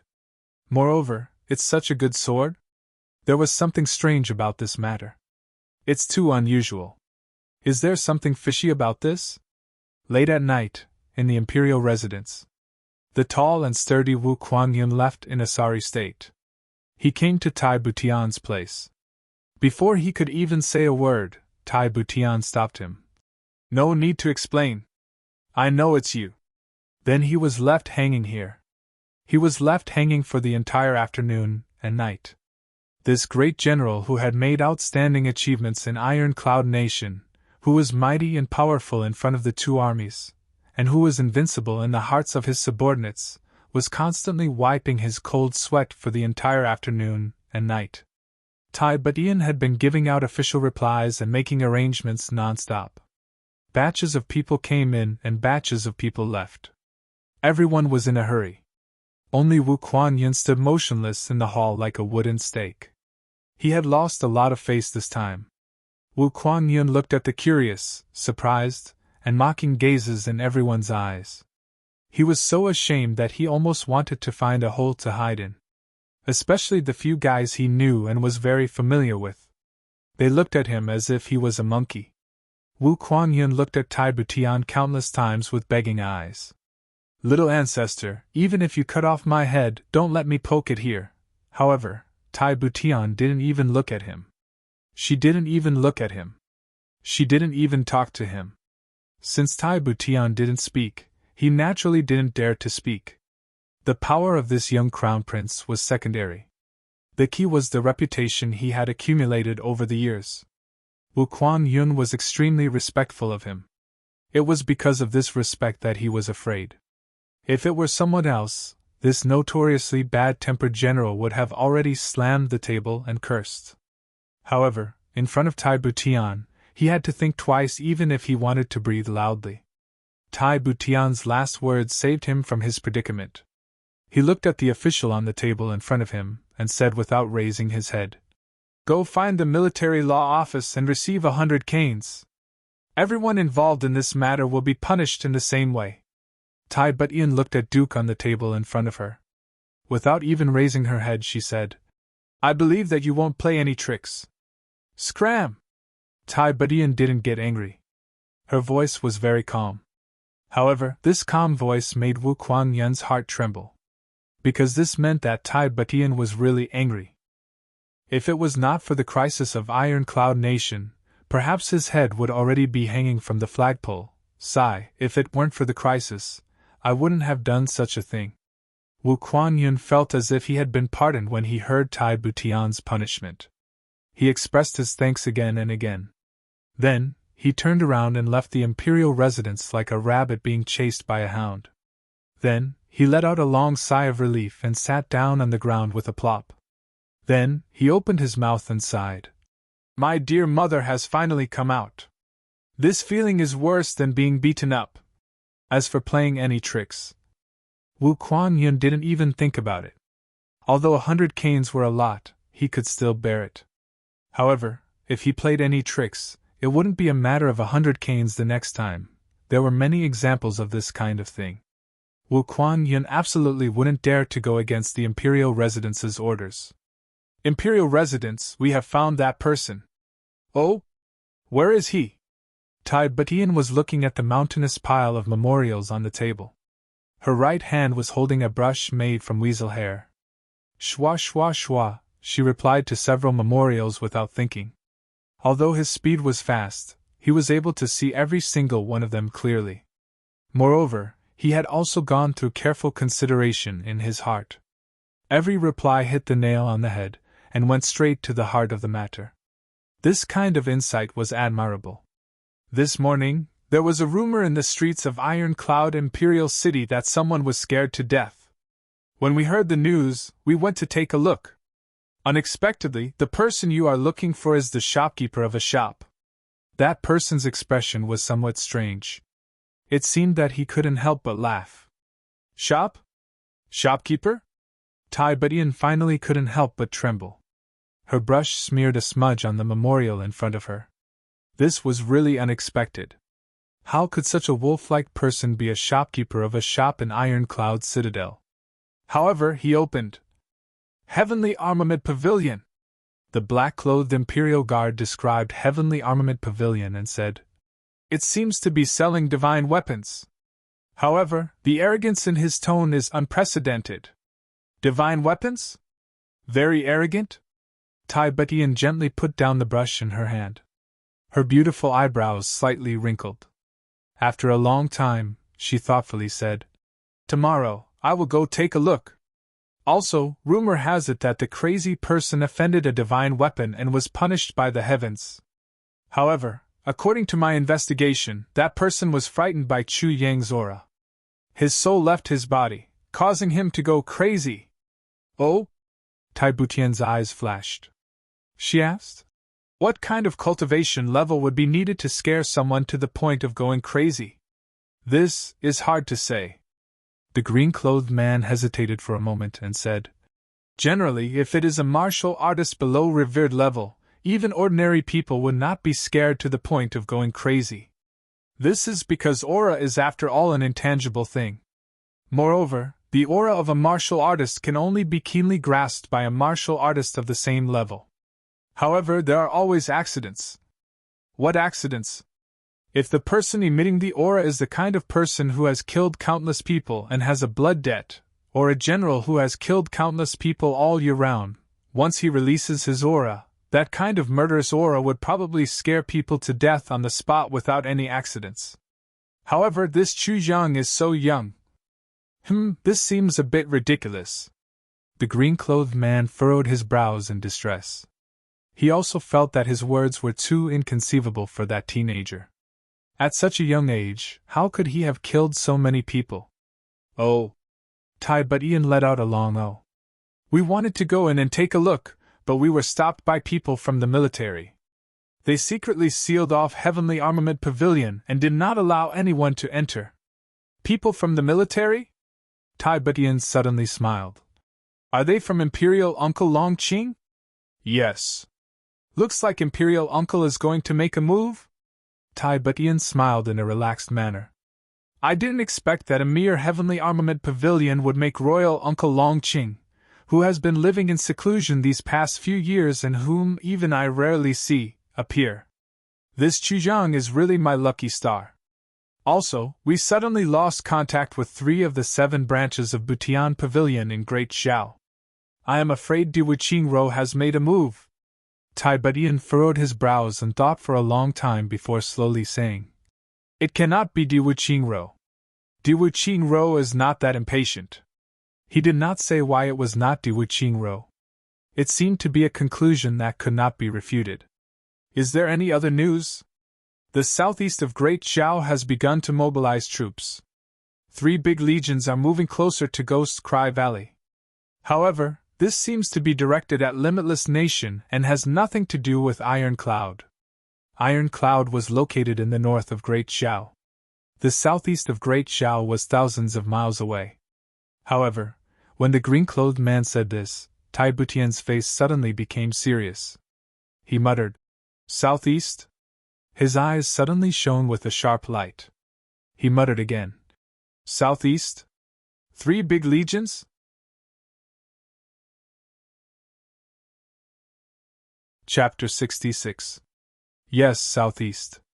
The man in blue was a little surprised by this response. How could the mobilization of troops thousands of miles away affect Iron Cloud? Tomorrow afternoon, have all the generals and military officials come here. Tai Butian frowned and said seriously, Great Zhao's mobilization this time is definitely unusual. Order Butian Intelligence Pavilion to quickly gather information. Once there is news, immediately send Iron Blood Express. Yes. Send the news to Prince Tai Longqing. Tai Butian added. Since he came out, he should know. Even if he doesn't come out, he still needs to let me know that he knows. This sentence was like a tongue twister. As she said this, Tai Butian also smiled. Yes. The man in blue's eyes flashed. Tai Longqing was Tai Butian's uncle, the first prince of Iron Cloud. But he was not only a prince who lived like a prince, he was also a general. A famous general. On the list of famous generals of the continent, he was number 1. He was invincible and undefeatable. The entire border of Iron Cloud was managed by him like an iron plate. For Iron Cloud to be able to hold on for so long, besides Tai Butian's resourcefulness, there was also Tai Longqing's power. The 2 of them, one internal and one external, one martial, were the best weapons to intimidate Diwuqing. After the arrangements were made, Tai Butian waved her hand gently and said, You can leave first. You have worked hard. Yes. I will take my leave. The man in blue quietly left. Southeast. Diwuqing, are you going to start? Tai Butian took a deep breath. Only then did she pull back her thoughts. Right now, there were still things to take care of. Especially Heavenly Armament Pavilion. Heavenly Armament Pavilion. Tai Butian uttered these 3 words word by word. Her heart was burning with passion. With that person's ability, if he said these words, it must be true. What Tai Butian lacked now was a divine weapon. This kind of weapon might not be very useful to ordinary soldiers, but Butian Pavilion, which Tai Butian established herself, urgently needed this kind of divine weapon. Because there was a considerable number of suicide soldiers. There was also a number of assassins secretly trained by the Iron Cloud royal family for many years. When carrying out an assassination, if one had a divine weapon in hand, the chances of success would increase by several times. Even if it was only a 10% increase, it was still worth it for Tai Butian to buy it at a high price. However, there had never been such a channel. Iron Cloud Nation has many minds, but high-level weapons have always been Iron Cloud Nation's weakness. Besides, this kind of divine weapon only existed in legends, and no one had ever seen it before. Now someone had actually opened the Heavenly Armament Pavilion here. Tai Butian decided that regardless of whether this news was true or false, she would go and take a look tomorrow. An assassin was a death warrior. For a long time, people had thought of assassins and killers as the same thing. But this was a big mistake. Assassins and killers all had the goal of killing their enemies. However, the process was different. Once an assassin made a move, there would only be one outcome: death. Either the assassin would die, Or the target would die, or both sides would perish together. He had to pay with his own life before he could talk about killing the target. Regardless of whether the target died or not, the assassin was doomed. Therefore, there were often assassins who entered the enemy's heavily guarded areas to assassinate. Regardless of whether they succeeded or not, once they made a move, they would die first. Therefore, assassins were usually called death warriors. But assassins were different. Assassins were particular about fleeing far away after failing a strike, then slowly looking for an opportunity to strike. They were particular about protecting themselves first, then killing the enemy. There was a fundamental difference between these two. Therefore, even if there was a ranking in the world, there would only be the number one assassin, and not the number one assassin. Because assassins could not be ranked. If a person decided to be an assassin, then he would be a living dead person. This is limited to personal understanding and this book's setting. Do not criticize. You might find it very strange. That young man's fingers gently stroked the blade of the sword. His eyes were full of passion and reluctance. He slowly said, "Black Dragon is a good sword. Anyone who owns it should take good care of it. I had visited a few pawnshops, but those people were all greedy. Pawning my sword to them will only be an insult to my Black Dragon. Forgive me for being blunt," Chu Jiang said casually. "Since you can own such a sword, your skills should not be weak. Whether it's robbing or sneaking through walls, the so-called gold and silver to you is just a piece of cake. Why do you have to pawn your beloved sword? What are you talking about?" The young man looked as if he had been greatly insulted. He stood up and said angrily, "How can I, Gu Du Xing, do such things? Gu Du Xing?" Chu Yang's heart skipped a beat, and his eyes widened. So it's him. The memories of his previous life suddenly appeared in Chu Yang's mind. Gu Du Xing, the successor of the Gu clan. He is one of the most outstanding talents of the younger generation. Rumor has it that he was nicknamed Sword Fanatic since he was young. He is obsessed with swords since he was born. He became a sword disciple at the age of 3, a swordsman at the age of 7, and a sword master at the age of 13 or 14. At the age of 18, he became a sword great master. At the age of 21, he became a sword revered. At the age of 33, he was already a great sword king. He became the youngest person to become a sword emperor since ancient times. This kind of promotion speed was simply an unimaginable legend. Gu Du Xing, he had practically created a myth and legend of the three heavens. Such an achievement, in the entire three heavens, only the evil Duke Ao Xie Yun could compare to him. Gu Du Xing, Ao Xie Yun, they were the idols of all the youths in the three heavens. Even in his previous life, Gu Du Xing was also a person that Chu Yang, the poisonous sword-revered martial artist, looked up to. Chu Yang was determined to reach the peak, and a large part of it was because of these few geniuses. But Chu Yang would never have thought that the soaring dragon sword king from his previous life had fallen to such a state. He actually wanted to pawn his famous treasured sword here. This? How did he say this? No wonder when he heard the name of this black dragon sword, it sounded so familiar. So it was him, it was actually him. That year, there were 12 influential people in the three heavens. Black Devil, Dark Bamboo, Lone Guest, Poison Spirit, Heavenly Secrets, Li Xiong Tu, Black Saber Qian Hao, Evil Duke, Meng Luo, Qiong Hua, and Tian Bu. 12 people ran rampant in the three heavens, turning the entire three heavens into a giant rag. Every one of them was a rare expert, a top talent. Their lone guest was this young master Gu Du Xing in front of him. Chu Yang glanced at this legend of a generation who would run rampant in the three heavens in the future. His heart was lively as he calculated. Looking at him, he was only around 20 years old. In other words, he had not become a sword-revered martial artist yet. But he was definitely a sword great master. And a high-level sword great master. This was a meat pie that fell from the heavens. Damn, a high-level fighter sent to me by the heavens. It's rare that he's still so poor. Of course, what's even rarer is that I'm still so rich now. I've never been so rich, but Chu Yang was also somewhat puzzled. A dignified sword great master, for what reason did he fall to such a state? A sword great master, pawning his own sword? What the fuck is this?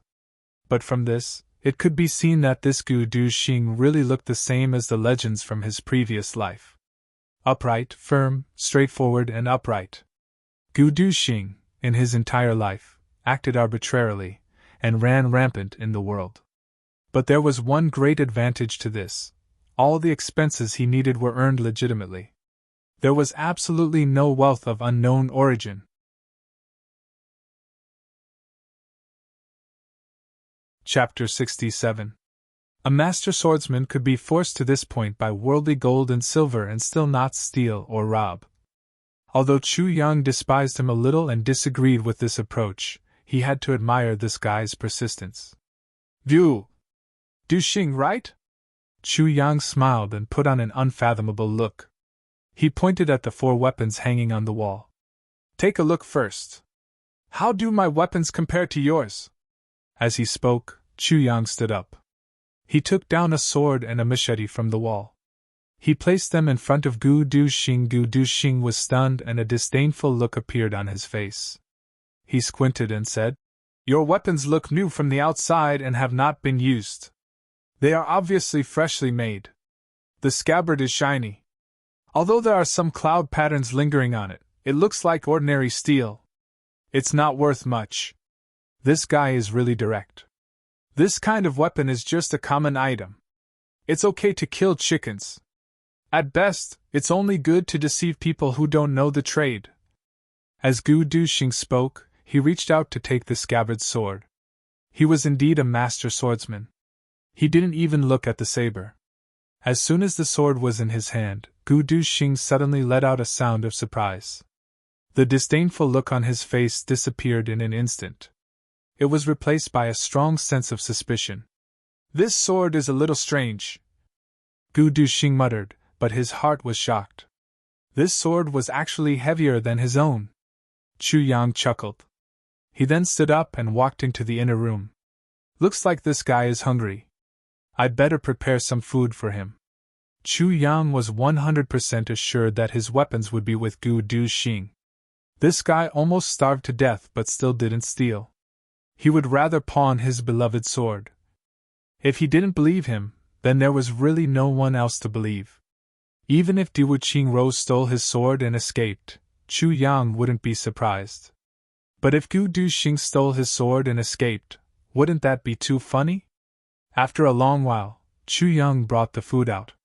He saw that Gu Du-Xing was still sitting at the table with his eyes wide open. He maintained a look of extreme shock. This guy was obviously very hungry, but unexpectedly, he was indifferent to the food that Chu Yang brought out. He only looked at the sword in his hand and muttered to himself. "How is this possible? How was this possible? How can a sword that has not been nourished by human blood be so sharp?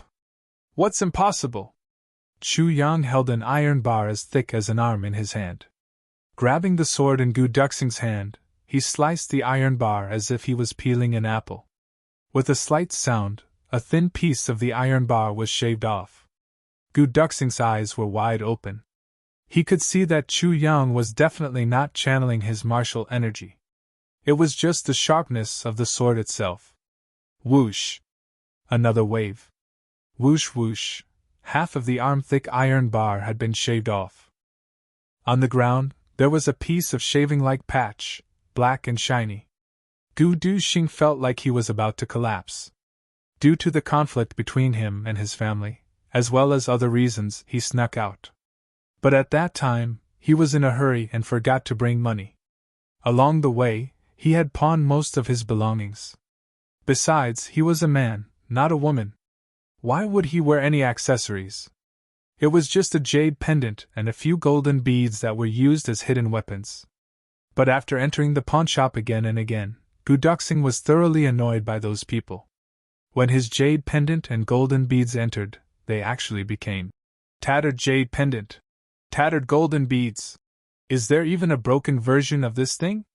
So even though Gu Du-Xing had been hungry for 2 days this time, he was determined not to go to the pawnshop. What kind of honorable sword was his black dragon? If those birdmen called it a tattered sword, again, he was afraid that he would not be able to resist drawing his sword and killing people. So he came all the way here. After hearing the legend of this heavenly armament pavilion that scared people crazy, he tried to find this place. When he saw the 3 words, Heavenly Armament Pavilion, he suddenly felt very comfortable. Heavenly Armament Pavilion. Wasn't his black dragon a heavenly armament? Other than the 2 words, heavenly armament, there was really no other word that could match his black dragon. Even the description of a heavenly armament was not enough. The black dragon had spirituality. So Gu Duxing came in. He had already made up his mind.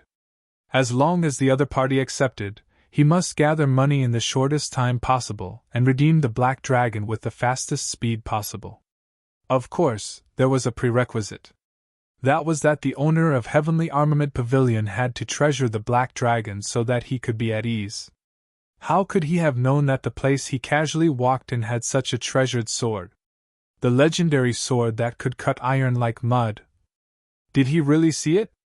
Secretly pinching his own thigh, Gu Duxing was finally sure that he was not dreaming. The next moment, Gu Duxing suddenly became furious. He was mad with anger. You sold such a sword to these vulgar people? Gu Duxing fiercely jumped up. His eyes were like copper bells as he stared fiercely at Chu Yang. The rumbling in his stomach became louder and louder. His mouth was also roaring, stamping with rage. Huh! Chu Yang blinked his eyes. This is blasphemy! A crime! An insult to these heavenly swords! Gu Duxing roared. He directly went crazy.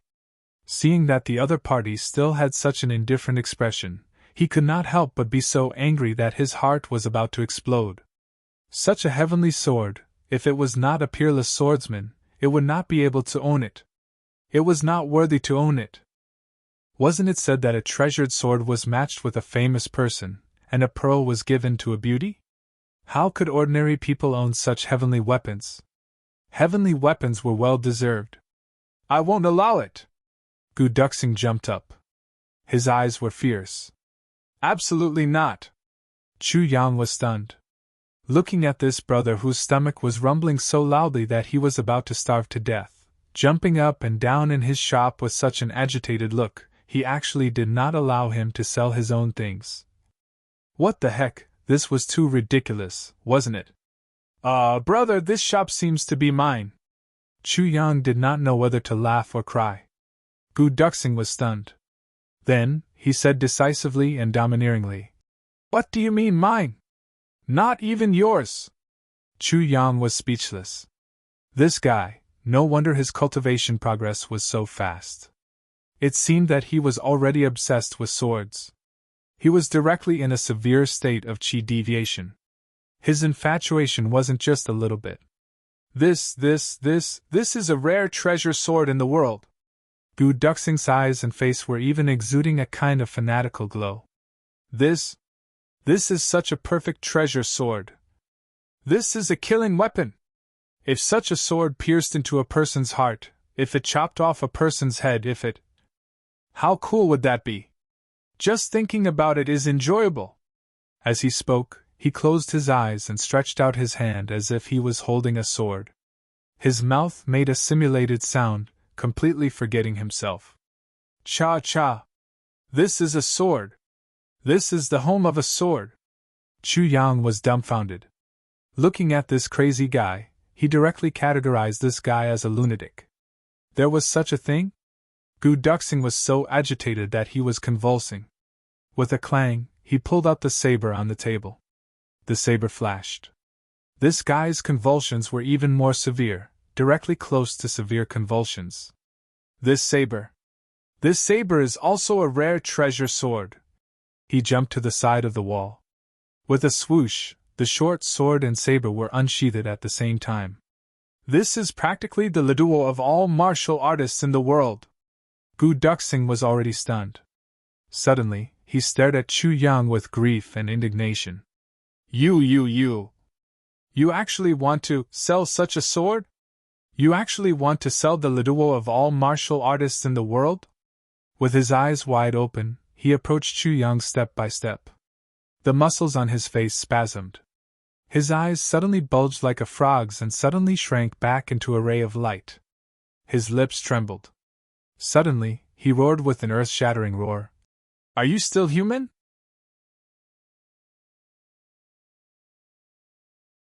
Chapter 68. Chu Yang almost fainted. Beautiful study room, I only wanted to use these swords as bait, that's all.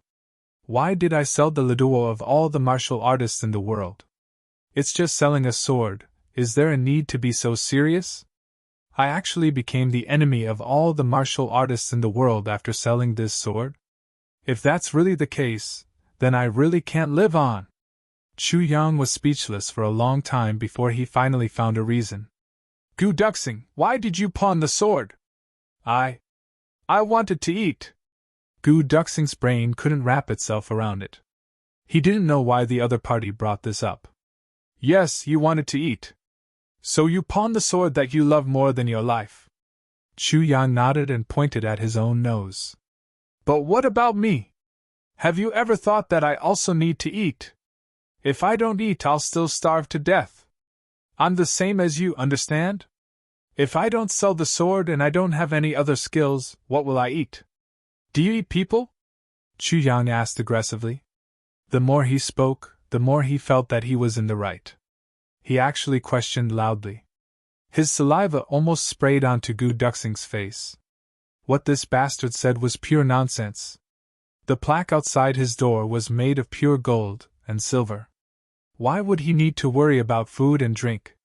But Gu Duxing obviously didn't notice or didn't think of it. Looking at Chu Yang's agitated appearance, he couldn't help but be tongue-tied. Only then did he remember that this guy in front of him also needed to eat. Although you didn't show any martial skills, I can't see through your cultivation. Gu Duxing finally found a reason. With your skills, why don't you steal or rob? You can at least fill your stomach, right? That's still better than selling such a divine sword. Fuck your mother! Chu Yang was filled with righteous indignation. He shouted righteously. How can I, Chu Yang, be such a person? Your words are simply insulting my persistence, blaspheming my spirit, tainting my will, and raping my character. I thought you looked dignified, but I didn't expect you to be a thief. Bah! The last word was practically spat out.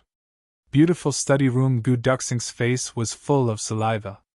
Gu Duxing had asked Chu Yang the same question that Chu Yang had asked Gu Duxing just now.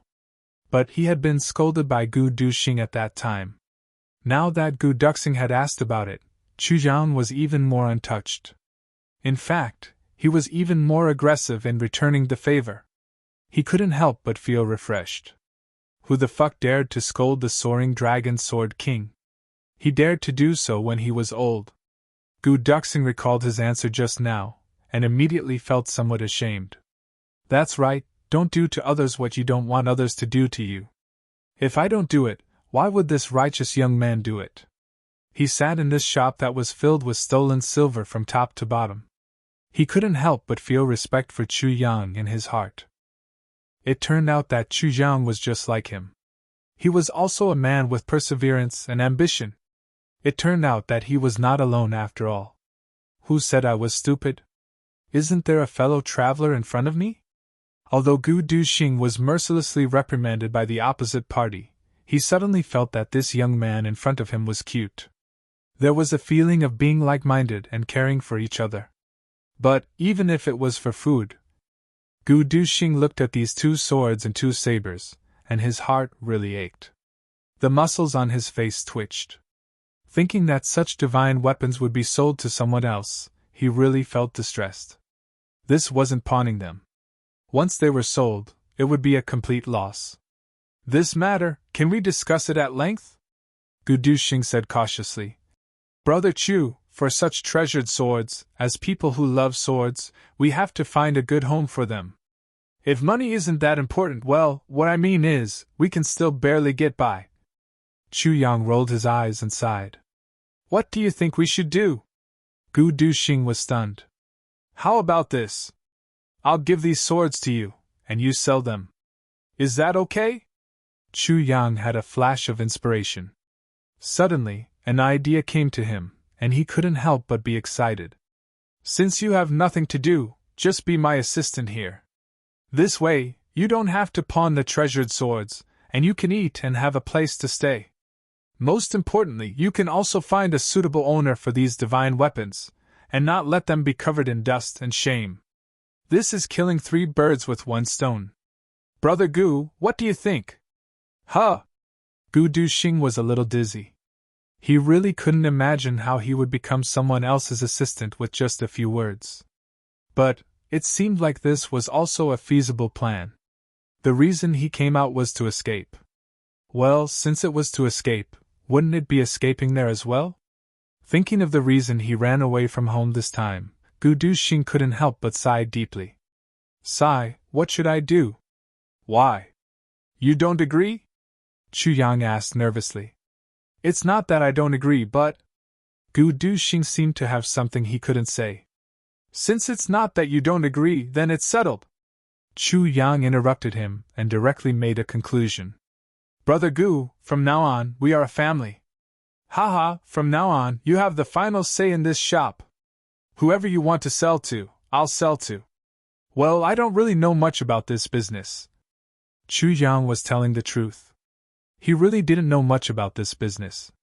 But this didn't affect him from using this business to make Gu Duxing stay. As long as you stay, can you run away from me? If something happens in the shop, you won't care? Damn it, if you don't care, I'll give these swords to a beggar. See if your heart hurts? Anyway, it doesn't hurt. With Calamity's sword, I can have as many as I want. Therefore, under Chu Yang's continuous deceit, Gu Duxing foolishly stayed behind and became Chu Yang's assistant. This guy was crazy about swords, but this was the first time he went out in his life. In addition, he sneaked out, so he naturally didn't have any experience in the martial world.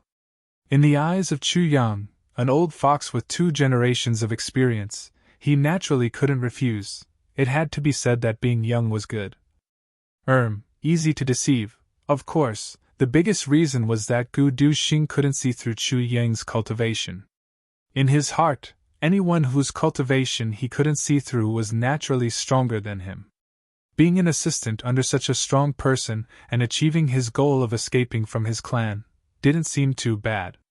It wasn't shameful. After wolfing down the white rice that Chu Yang had brought out, Chu Yang had deftly tidied up a room for him and stuffed him inside. After a night, Gu Duxing asked Chu Yang doubtfully, There's something wrong, what is it? Chu Yang rubbed his temples. He thought to himself, did this guy's brains suddenly become good? Brother Chu, you only said that you'll provide food and accommodation, but you didn't say anything about salary. Gu Duxing stared and said, You can't let me work for free, right? I'm a swordsman after all. I should at least have a few taels of silver a month, right? It seemed that this guy was still somewhat unwilling. Chu Yang fainted. Brother Gu, there are 2 cabinets in your room. Have you seen them? Gu Duxing nodded. Those cabinets contain all my belongings. They're not locked. Chu Yang looked as if he was confiding in him. Brother Gu, although we've met for the first time and have never met before, we hit it off right away. I've put my life in your hands. Gu Duxing was stunned. Then, he turned and ran in. After a while, a scream came from the room.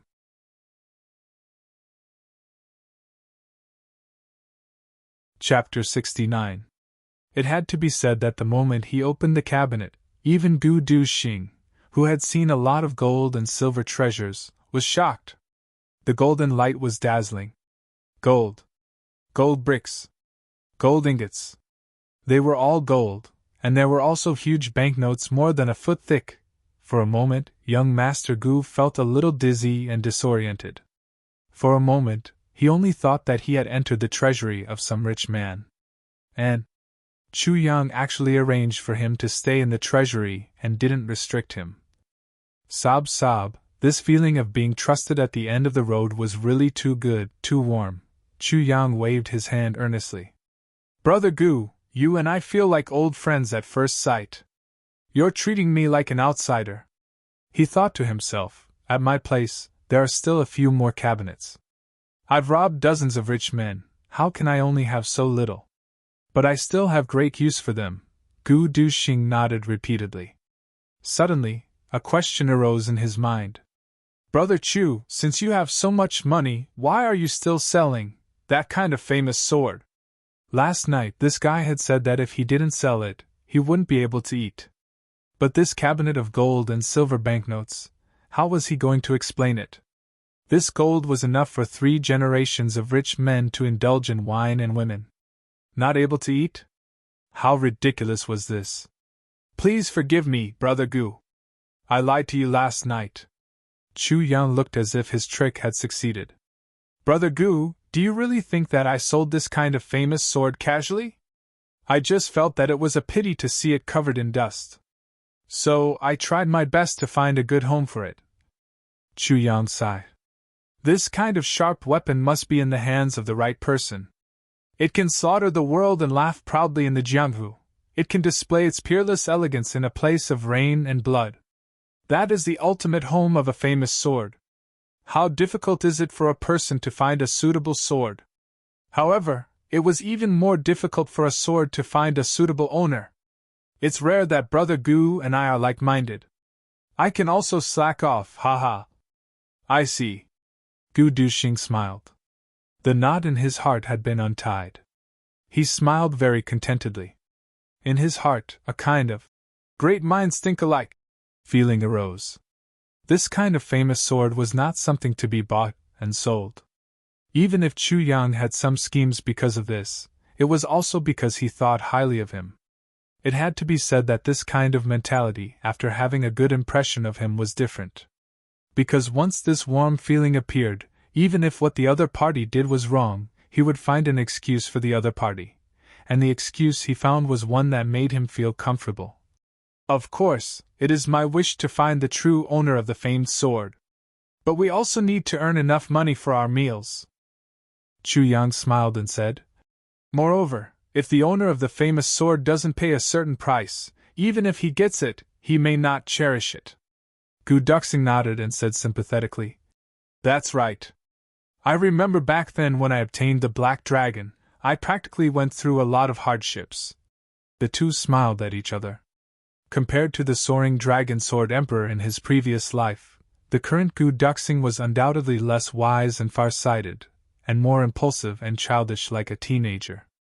Chu Yang naturally knew the value of the person in front of him. Gu Duxing's stubbornness, his obsession with swords, his persistence in life, and his stubbornness in doing things had not changed in his previous life. Such a person was definitely worth befriending. Chu Yang did not have Gu Duxing's stubbornness as a sword. In his opinion, that kind of persistence was simply foolish. But this did not stop his heart from admiring Gu Duxing.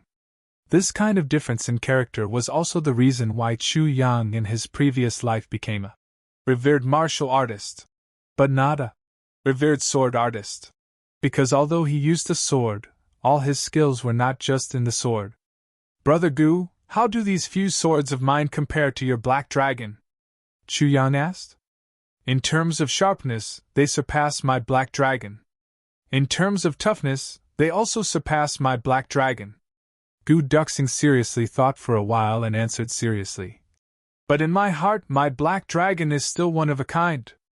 These few swords of yours, although they are rare divine weapons in the world, I keep feeling that something is missing. If I had to choose, I would still choose my Black Dragon. His fingers lovingly stroked the sword hilt at his waist, and the emotions in his eyes at this moment were so sincere. He was like a young man who was deeply in love, looking at his lover. Although his lover was not an outstanding beauty, and standing beside a top beauty, there was still a long way to go. But the only one who could tug at his heartstrings would always be this one person.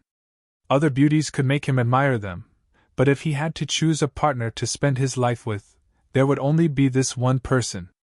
What was missing? Chu Yang's heart skipped a beat. Gu Duxing's feeling was right. These few swords looked incomparably sharp, but they were really missing something. Because the iron essence had already been swallowed by the Calamity Sword. And that was the true essence of a sword. Without the iron essence, these few swords were just iron pieces that were terrifyingly dense, and could not become the legendary divine weapons. Because they could never have spirituality. Treasured swords had spirituality, and the more people they killed and drank blood, the more spirituality they would have. But even if these few swords slaughtered the entire world, they would only be ordinary pieces of iron. This subtle difference could only be seen when one reached the level of Sword King, such a high level of swordsmen fought. Before this, no one would be able to detect the difference. But although Gu Duxing was only a sword grade master now, with his keen intuition, he could already feel that something was wrong with these few swords. Brother Gu, I did not set up this heavenly armament pavilion just for this. Chu Yang pondered for a while and said, I have other motives. But this heavenly armament pavilion also needs to exist. This is very complicated and dangerous. It's also very dangerous. I need your help. Chu Yang smiled. Actually, I really did not think that there would be someone like you. But since you are here, I will not let you go. I believe in you, and I believe in my foresight. Gu Duxing's eyes flashed with a sincere smile. Okay. It was just one word, but it was Gu Duxing's promise. He could hear that Chu Yang's words were hiding a lot of things, but they were sincere. From the bottom of his heart. So he agreed immediately. No matter what, it was only because the person in front of him was pleasing to the eye. Secondly, this person helped him at the most difficult time. The two smiled at each other, and their two palms heavily clapped together. No one would have thought that this day's clapping would create a legend in the heavenly layer continent. I come from a big clan. Gu clan. You may not understand the weight of the Gu clan. To be honest, in the entire lower three heavens, there may not be anyone who knows the terror of the Gu clan. Gu Duxing held his wine cup, and his eyes showed a trace of nostalgia. He said with deep feelings, I am the foster son of the clan leader. After my biological parents died in an accident, my foster father took me to his side and nurtured me with great care. Chu Yang nodded. If I don't know about the Gu clan, who will? If I don't know about such a huge clan, I will simply kill myself. Ah, so the rumors were wrong. The future successor of the Gu clan was actually the foster son of the Gu clan, and not the direct descendant. My foster father has a daughter and 2 sons, Gu Duxing said. My 2 sworn brothers ostracized me all year round. As for me, I've really never thought of fighting or snatching anything from them. So I have always resigned myself to it. I am very clear that I am only the foster son of the clan. The core of the clan's power does not belong to me. Even if I have some achievements in the future, I will protect this clan and not let anyone in the clan get hurt. But I will never become the master of this clan. Gu Duxing smiled. This kind of smile seemed so out of place on his cold, chiseled face.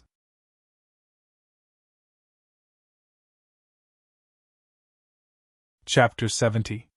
Foster father's daughter is older than me by a year.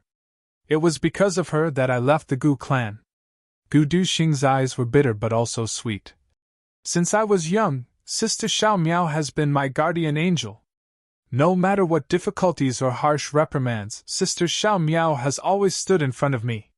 When my 2 foster brothers made things difficult for me, Sister Xiao Miao has always helped me. She taught me things I didn't know. She helped me things I couldn't touch. She even went against the clan elders and her own brother for me. I have always been under her protection. I grew up safe and sound.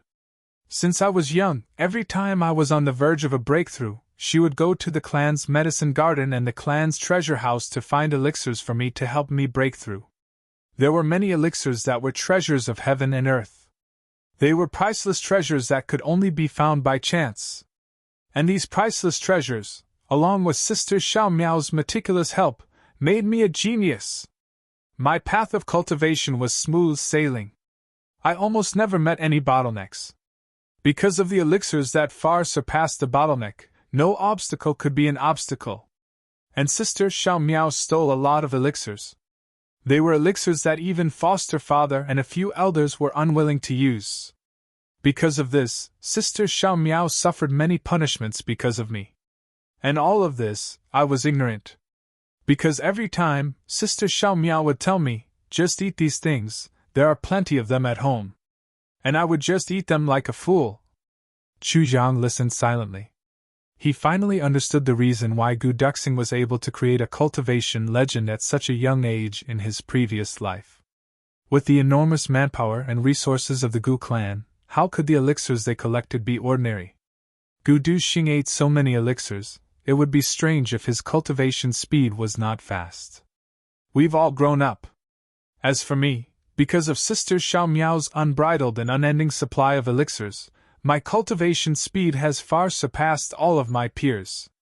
I continuously broke through one level after another, becoming the focus of all the clans.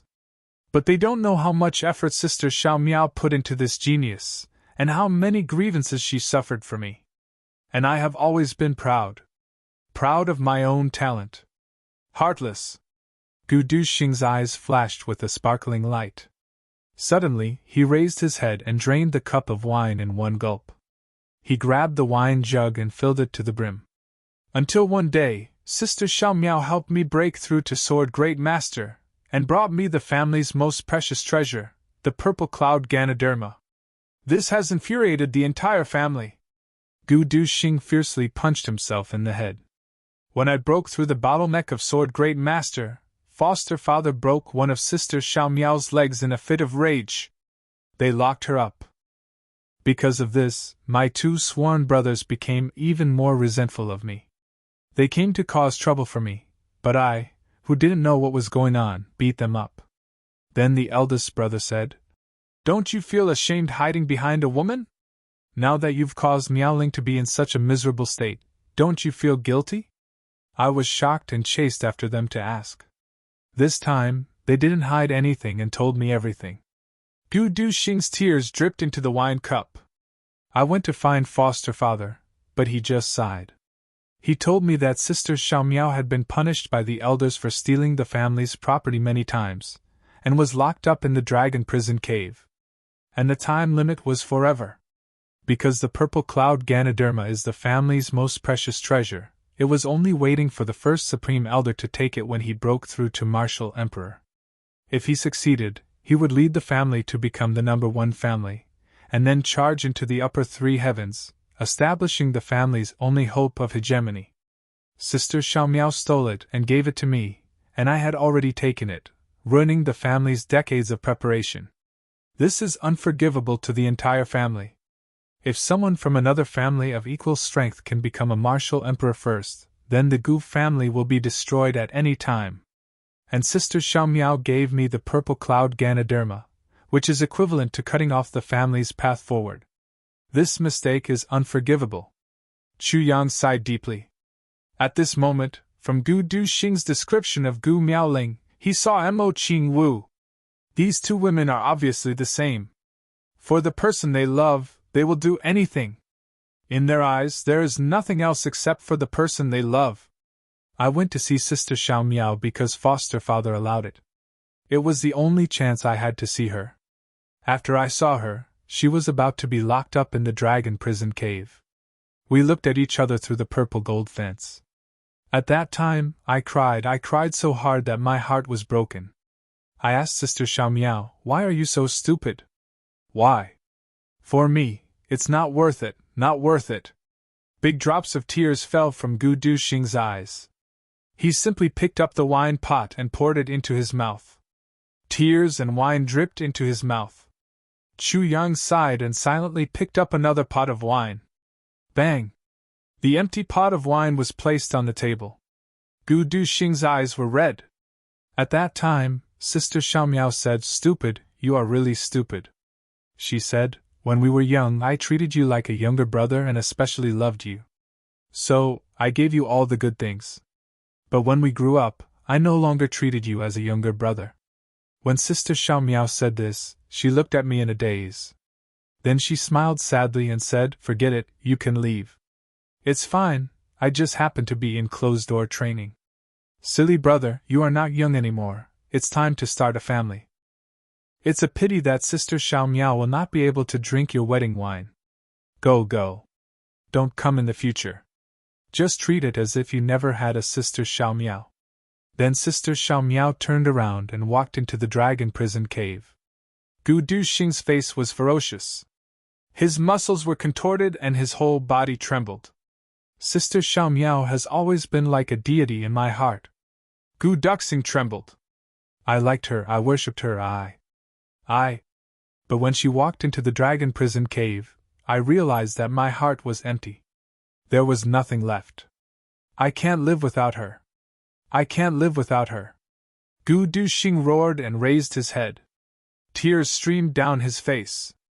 But she was imprisoned in the dragon prison cave. Was such a big mistake. I'm afraid that she may not be able to come out in this lifetime. What do we have to do? What kind of conditions do we have to meet before we can let her out? Find another purple cloud Ganoderma? Chu Yang's eyes darkened as he asked. It's useless. When the first Supreme Elder heard this news, he was at the crucial moment of breaking through the bottleneck.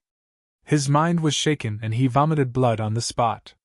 His cultivation level slipped, and he no longer had the chance to break through to the martial emperor realm. Besides the first Supreme Elder, no one else in our clan could. Then what did your foster father say?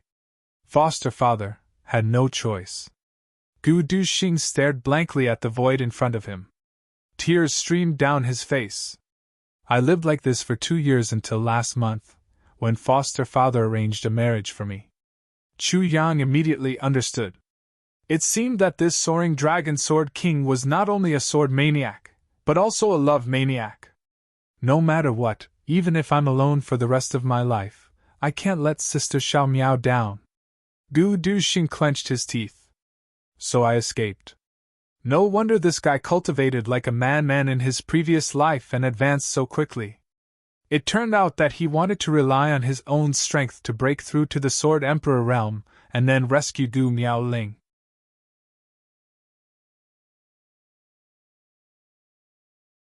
Chapter 71. Even though Gu Duxing's talent was heaven-defying, but by the time he became a Sword Emperor, he would be at least 10 years old. As for Gu Miaoling, who was bitterly suffering in the dragon prison cave, she was older than him by a year. The most beautiful days of their lives had finally been wasted away, and would never return. If I want Sister Xiao Miao to come out, I have to become a Sword Emperor. But that is so far away. Sister Xiao Miao is already 21 years old this year, Gu Duxing said in despair. Even if I advance quickly, it will take at least 30 to 40 years to reach that stage. 30 to 40 years, how can Sister Xiao Miao endure it? How can she endure it? Chu Yang raised his head, pondered, and said, This matter is not necessarily without a way. You have a way? Gu Duxing stood up abruptly, causing the wine cup on the table to overturn and fall to the ground. A pair of blood-red eyes stared at him. Yes. Chu Yang nodded calmly and said, Sit down and talk. Brother Gu, the onlooker sees the game clearly. You mainly cultivate with the sword, right? Brother Chu's vision is like a torch. Gu Duxing's eyes flashed with amazement. He only cultivated with the sword, and never dabbled in other martial techniques. This way, he could maintain his focus, and advance at the fastest speed. However, he had never mentioned this matter to anyone before. Although he had already acknowledged this young man in front of him, he was still so young. How could he have such great vision? Besides, even if it was a martial artist who was at a higher level than him, as long as they did not fight, he would not be able to tell that he was a sword cultivator. How could he tell? You mainly cultivate with the sword. You must know that there is a saying, the sword is unconventional. Chu Yang smiled and said, The sword is unconventional. Although it is easy to injure yourself, once you make a move, it will be a fatal blow. Yes, but this is cultivation. How can I be unconventional? Gu Duxing frowned and thought hard. Brother Gu, how many people have you killed? Chu Yang raised his eyebrows. Killed? Gu Duxing was surprised, and then he took a breath and said, 7. 7 bastards. Too few. Once a general succeeds, there will be mountains of bones. Not to mention this kind of heaven-defying cultivation. If you want to become a Sword Emperor, You have to go through countless bloody battles in your lifetime to reach that stage. Chu Yang raised his eyes.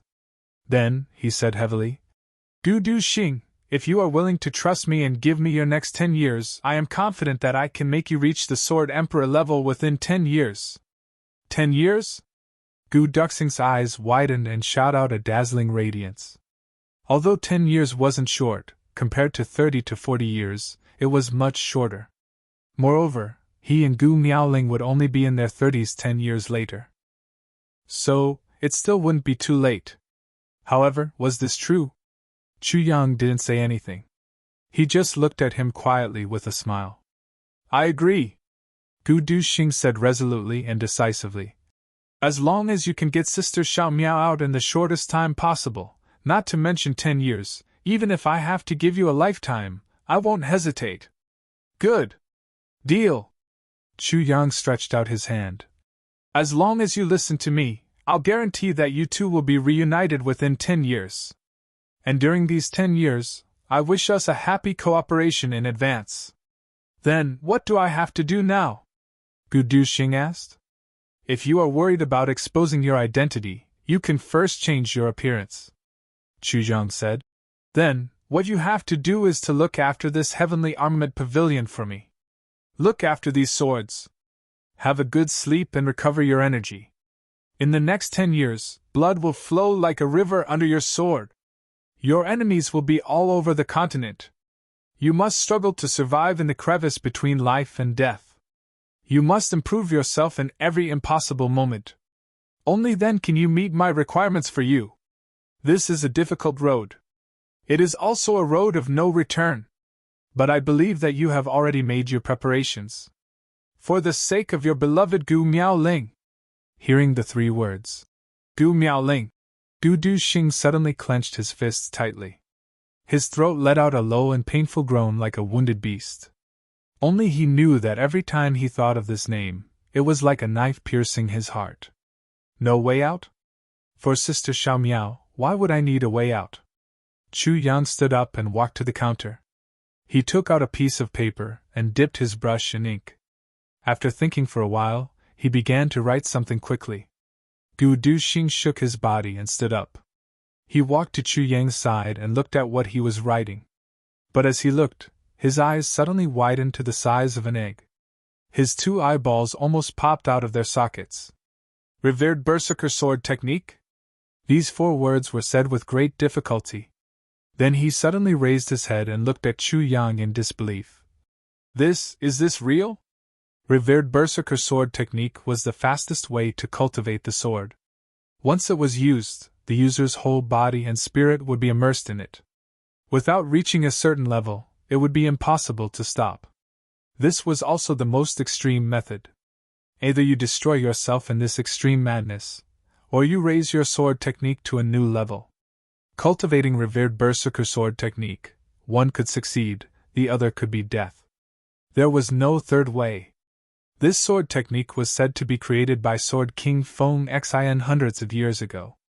Although it was called Feng Xian, it should be called Feng Xian. Because everyone was certain that the person who created this sword art was definitely a man. This sword technique was found in Chu Yang's previous life. In a treasure hunt, someone found Sword King Feng Xian's burial place and took out this sword technique. But after many people studied it, they found that this sword technique could increase one's sword cultivation at the fastest speed, but in the end, it would make the user crazy. Sword King Feng Heart-Sealing Sword King had gone mad and died from practicing this sword art. Countless people tried to change it into a treasure, but no one succeeded. Thus, this revered Berserker Sword Technique was thrown away. After all, no matter how powerful it would be useless if it went crazy. But the contents of this sword technique were passed down in the 3 days. Until one day, when Chu Yang found this revered Berserker Sword Technique, he carefully studied it. He found that this revered Berserker Sword Technique was similar to the 3rd fragment of the Calamity Sword, but it was of a much lower level. As long as he changed some of the important parts of the revered Berserker Sword Technique, he could cultivate it as usual. And it would still reach the extreme of crazy speed. But the power of this revered berserker sword technique was not only one level lower than the calamity sword technique, so although Chu Yang found it, he did not cultivate it. It was just that he had a deep impression of it at that time. But now, it came in handy. The current Gu Du Xing desperately needed this sword technique. And for this guy who was obsessed with the sword to the point of madness, he was the most suitable person for this sword technique. Take it! After Chu Yang finished writing the last stroke, he picked it up and blew on the glistening handwriting before handing it over to Gu Duxing. This was the improved revered berserker sword technique. What was needed to cultivate this was tenacity and indomitable willpower. Gu Duxing's hands trembled violently as he took the sword technique. These few thin pieces of paper had given him the hope of rescuing Gu Miaoling ahead of time.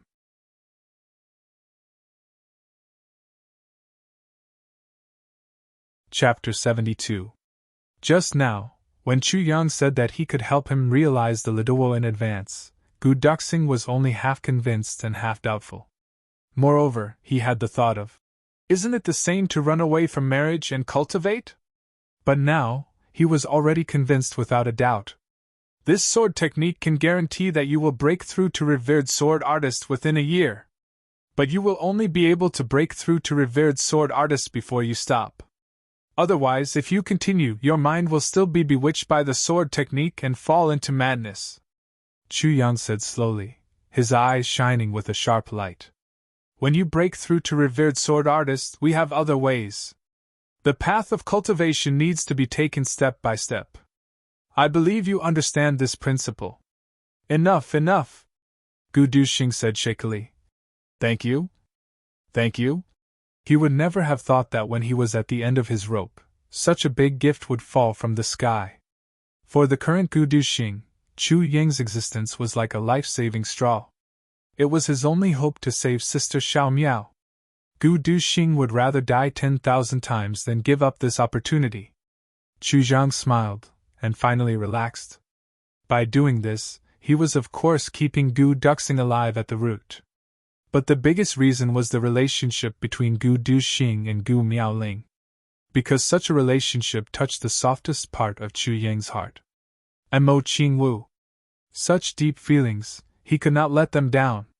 And infatuated girls like Mo Qing Wu and Gu Miaoling, he could not let them down. At this moment, someone outside the door asked, "Excuse me, is there anyone inside?" The two of them looked at each other. Then, they suddenly screamed and jumped up. These two guys, from morning till now, only cared about themselves drinking and chatting. They did not have the awareness that businessmen should have. Heavenly Armament Pavilion was already late in the morning, but it was still not open for business. "I'll open the door, you tidy up."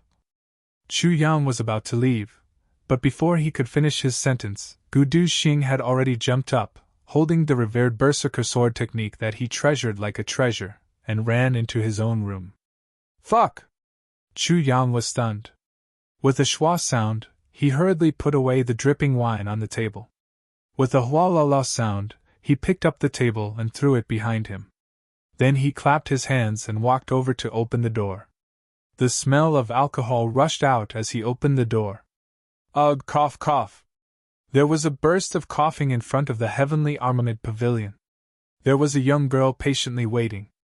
But she couldn't help but frown when she felt this aura. "Eh? Are you here to buy a sword?" Chu Yang raised his eyebrows slightly. Even with Chu Yang's experience, he didn't know how to describe this girl in front of him. She was definitely not the kind of peerless beauty that would shock people at first sight. Whether it was her nose, mouth, or eyes, they were all very ordinary. But beyond the extreme ordinariness, there was a strange charm. If you only look at her once and then brush past her, I'm afraid she won't leave any impression in your heart. However, if you looked at her a few more times, you would immediately discover that this young girl was filled with too many differences. The facial features on his face seemed to be clear at a glance, but after looking at it for a long time, there was a feeling that it was becoming more and more misty. Her eyes were misty and dreamy. Her expression was indifferent and calm. She was clearly a woman, but she seemed to have the demeanor of an insufferably arrogant general. Standing in front of the door, Although she looked delicate and weak, she gave people the feeling that she was as tall as a mountain. Yuan? Towering mountain, unshakable. She stood alone in front of the door of Heavenly Armament Pavilion. It seemed that she had been here for a while. Chu Yang hadn't opened the door for a long time, but she wasn't anxious or impatient. Her expression was tranquil and calm. She was clearly only a 17 or 18-year-old girl, but she gave people the feeling that she was extremely experienced. Almost at the first sight of her, Chu Yang's heart suddenly felt a sense of familiarity. It was as if he had seen her before? May I ask, are you the shopkeeper of Heavenly Armament Pavilion? The young girl's clear eyes looked at Chu Yang's face. Yes, may I know why you are here? Well, I'm here to see if your so-called Heavenly Armament Pavilion is worthy of its name, the young girl said indifferently. A customer is here, why don't you invite me in? If you want to come in, have you seen the notice at the door? Don't worry, gold and silver are not a problem. It's not like we don't have any treasures. Haha, but when you open the door to do business, I have to see your goods. I want to see if they are as magical as you boast. If they aren't worth it, I naturally won't spend money. The young girl put her hands behind her back and walked into Heavenly Armament Pavilion. That kind of natural and relaxed manner was as if she was walking into her own backyard with her hands behind her back. Chu Yang frowned. This young girl had an indescribable aura. Of all the women he had seen in his previous life and this life, none of them had this kind of special quality. She was really an anomaly. This is the Heavenly Armament Pavilion you were talking about? The young girl stood in front of the 4 weapons hanging on the wall with her hands behind her back and looked up slightly. She just looked at them with her hands behind her back and didn't do anything else. She just lifted her chin slightly. But for some reason, Chu Yang suddenly had a feeling that she was giving directions. It was like a king inspecting his territory and his people. Chu Yang was even more confused. She was obviously a girl, why did he have this kind of feeling? Yes. A voice came out, but it wasn't Chu Yang's. Gu Duxing quietly appeared in the corner, looking at the young girl with cold eyes. His face had changed slightly, but his face was like an eye sculpture.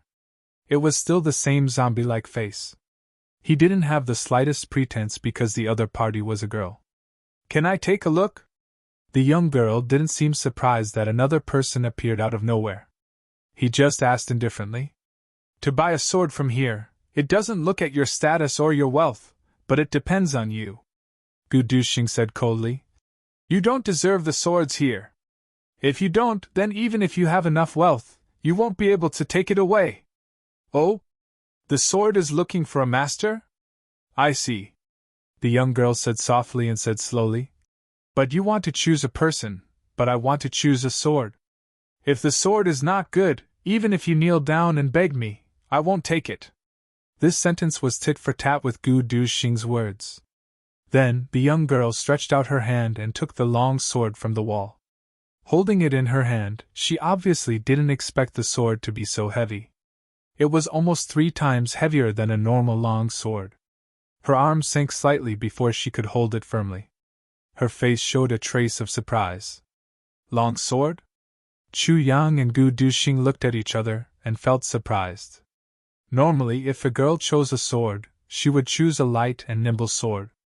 That short sword was obviously more beautiful and elegant than this long sword. It was suitable for a girl to wear.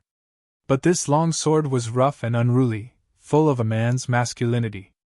The two didn't expect that the first thing this girl looked at was this long sword. Then, with a clang, the long sword was unsheathed. A ray of light shot out. The girl squinted her eyes and praised. Good sword! Then she slowly pulled the whole sword out of the scabbard. Her arm stretched forward, and the sword was slightly tilted in front of her eyes, looking at it at eye level. Just by looking at this tilted angle, Chu Yang and Gu Duxing realized at the same time that this girl must be an expert. Although she wasn't necessarily an expert in swordsmanship, but in terms of appreciation, she might not be inferior to the two of them. Chu Yang racked his brains, thinking of all the girls he met in his previous life and this life, but there was no one who fit the unique requirements of the girl in front of him. Although Gu Duxing's expression didn't change, he also thought of the girls from the big clans in the past 3 days. He found that even those girls might not be as graceful as the girl in front of him.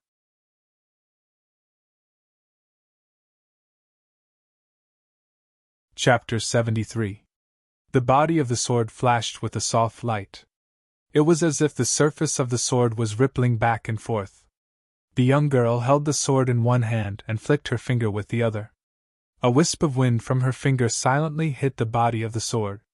The long sword trembled and suddenly let out a sound like a dragon's cry. It resonated loudly and endlessly. "It really is a divine weapon!" the young girl praised. She then put the long sword back into the scabbard and picked up the saber. After looking at all 4 weapons, she raised her head and looked at Chu Yang. Chu Yang looked on coldly. This young girl's expression from beginning to end was very calm. Even when she saw the rare treasured sword, her eyes did not change in the slightest. The expected shock, surprise, greed, reluctance, and other emotions were not in this young girl's eyes at all. It was as if she had just looked at it, and that was it. Everything was so normal. Chu Yang could not help but be a little shocked. This kind of state of mind, this kind of cultivation, is this still a young girl?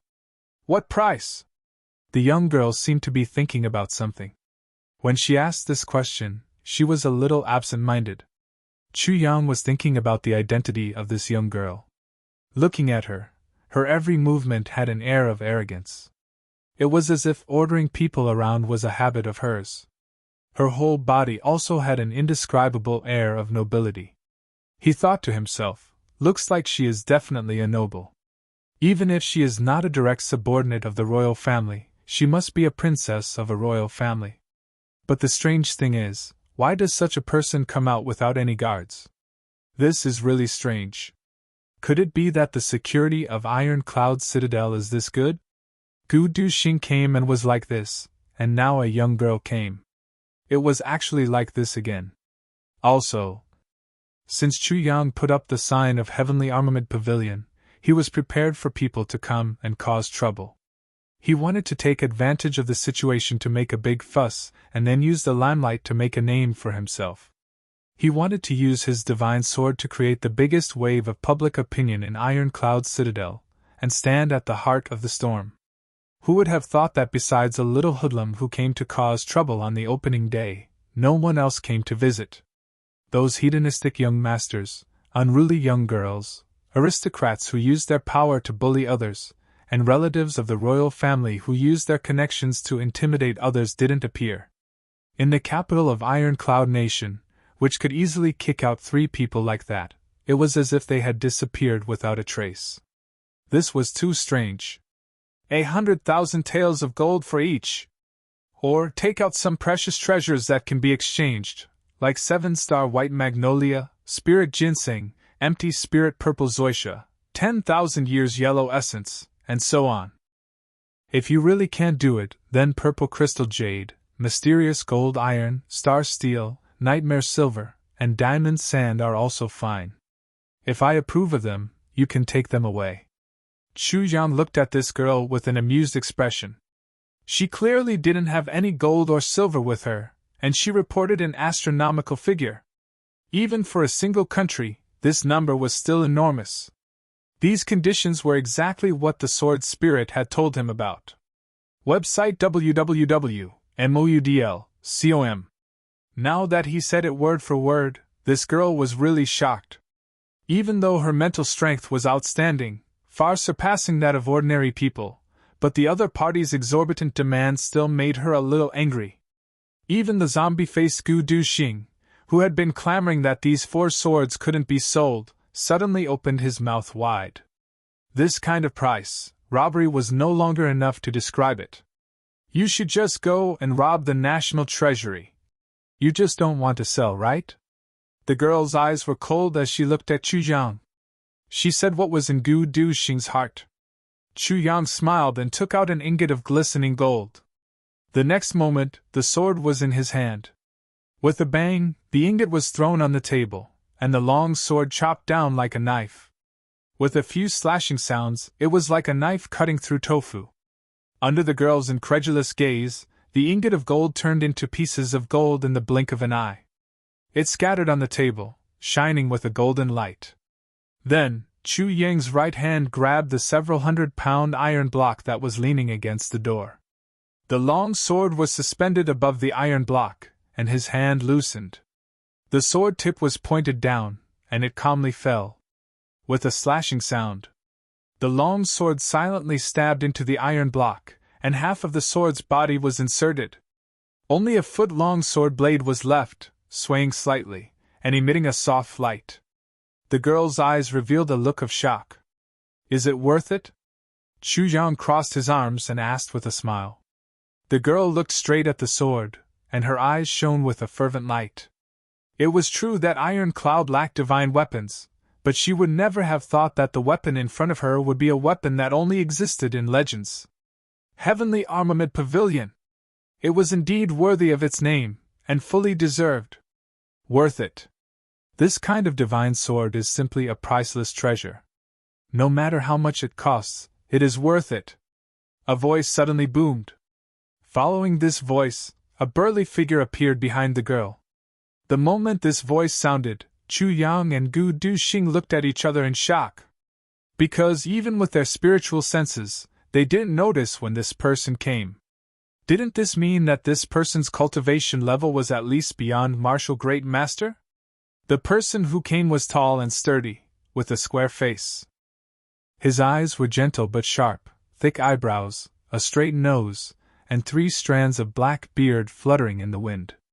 He just stood there, but his broad shoulders gave people the feeling that he was holding up the entire world. From his body, there was a kind of aura that could repel 1,000 soldiers. There was no need for any self-introduction. Chu Yang and Gu Duxing recognized this person. In this world, besides the number 1 general, Tai Longqing, there was no one else who could have this kind of spirit. Only Tai Longqing was able to stand with his back straight and give off the feeling of an impenetrable defense against 10,000 soldiers. The number 1 general of Iron Cloud's military. One of the 2 pillars of Iron Cloud Nation, the god of war of the Chongtian continent, Tai Longqing. At the same time, Chu Yang realized that the entire street had suddenly quieted down. It was so quiet that it was abnormal and strange. He didn't know when, but a group of elite soldiers had already sealed off the entire street. The originally bustling street was now so quiet that you could hear a pin drop. At the entrance of Heavenly Armament Pavilion, there were 4 people standing on each side. Their eyes were emotionless as they looked inside the shop. Although he didn't see anything, Chu Yang knew that the back window and the roof were already filled with people. And they were all experts. "It really is a good sword." Tai Longqing's cold eyes glanced at the swaying sword. He immediately turned his head and looked at the girl. His expression softened. "Why are you here?" Then he asked. "Why are you here alone?" "I came to take a look." The girl smiled calmly. "I am very curious about this Heavenly Armament Pavilion. Where are your guards?" Tai Longqing's thick eyebrows furrowed. His eyes were cold. "Those guys, what are they doing? They are absolute bastards. They actually let you come out alone? When I get back, I will capture them all and feed them to the dogs. I sneaked out by myself. It has nothing to do with them." The girl grabbed Tai Longqing's shoulder and shook it. She begged, "Second uncle, I only have this little secret. I only have this little way to relax." Tai Longqing let out a long sigh. He looked at the girl with eyes full of love and regret. It seemed that he no longer wanted to pursue this matter. He turned his head and asked Chu Yang, "Little guy, these 2 swords and sabers, I will buy them." Chu Yang was startled. He squinted his eyes and asked, "What will you use to buy them?"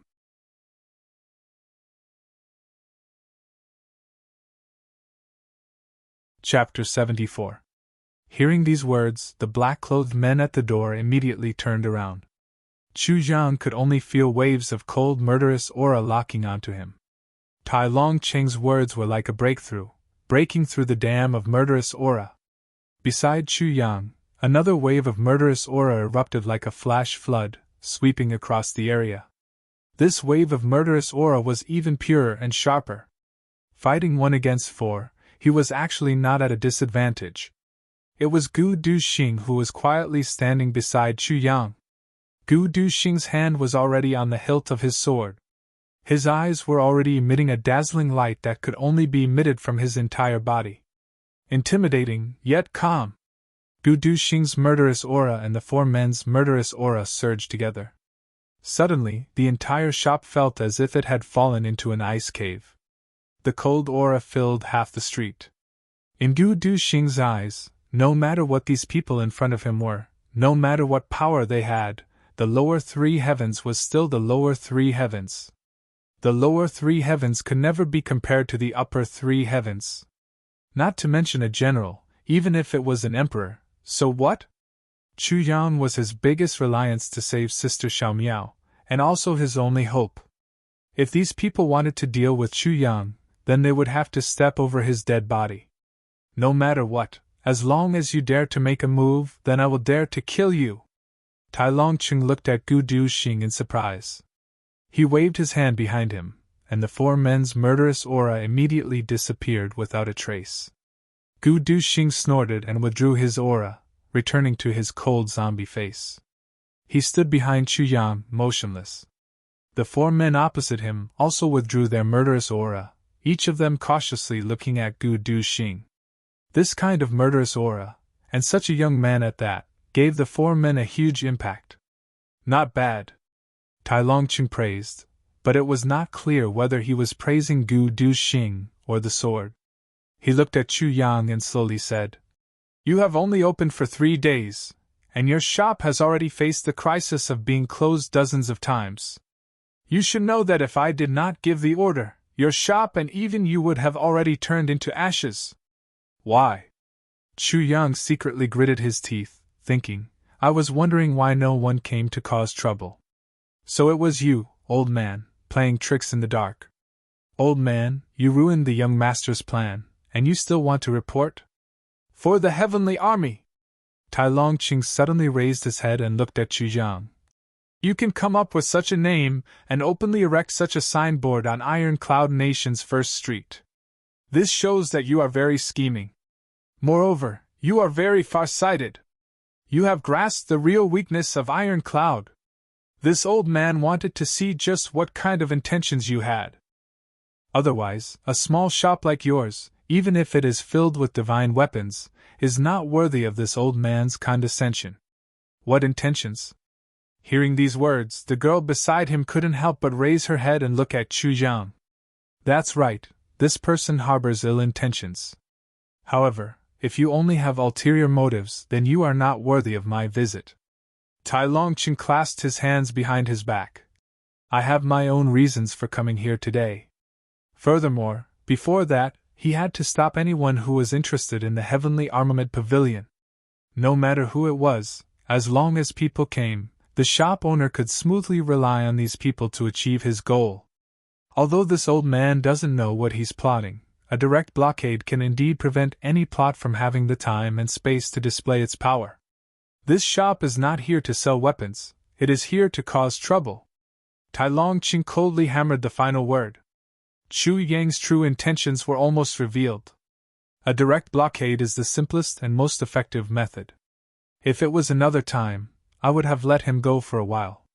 However, Diwu Qingro has begun to deploy troops in the southwest. At this moment, I cannot let him go. Chu Yang's heart trembled. On his back, he could not help but break out in a cold sweat. Who said that everyone in the world was stupid? This Tai Longqing was simply too terrifying. He did not know of Chu Yang's plan, but a simple blockade was enough to completely destroy Chu Yang's plan. There was no more follow-up. Diwu Qingrou's plan against Iron Cloud Nation began 10 years ago. 10 years ago, a large number of assassins suddenly infiltrated Iron Cloud. These people did not assassinate nobles, generals, but they killed all of Iron Cloud's famous blacksmiths one by one. 10 years ago, there was a storm of blood. Tai Longqing's eyes became as sharp as a needle. Until now, in the records of the government, it is still a mystery. All of the blacksmiths who were skilled in forging and could make high-quality weapons were all killed. Then, the blacksmiths in the army also mysteriously died one by one. From top to bottom, more than 30,000 blacksmiths died. Especially the blacksmiths who were at the great master level, none of them were spared. The entire Ironclad nation had the richest mines in the entire continent, but it became a desert for blacksmiths.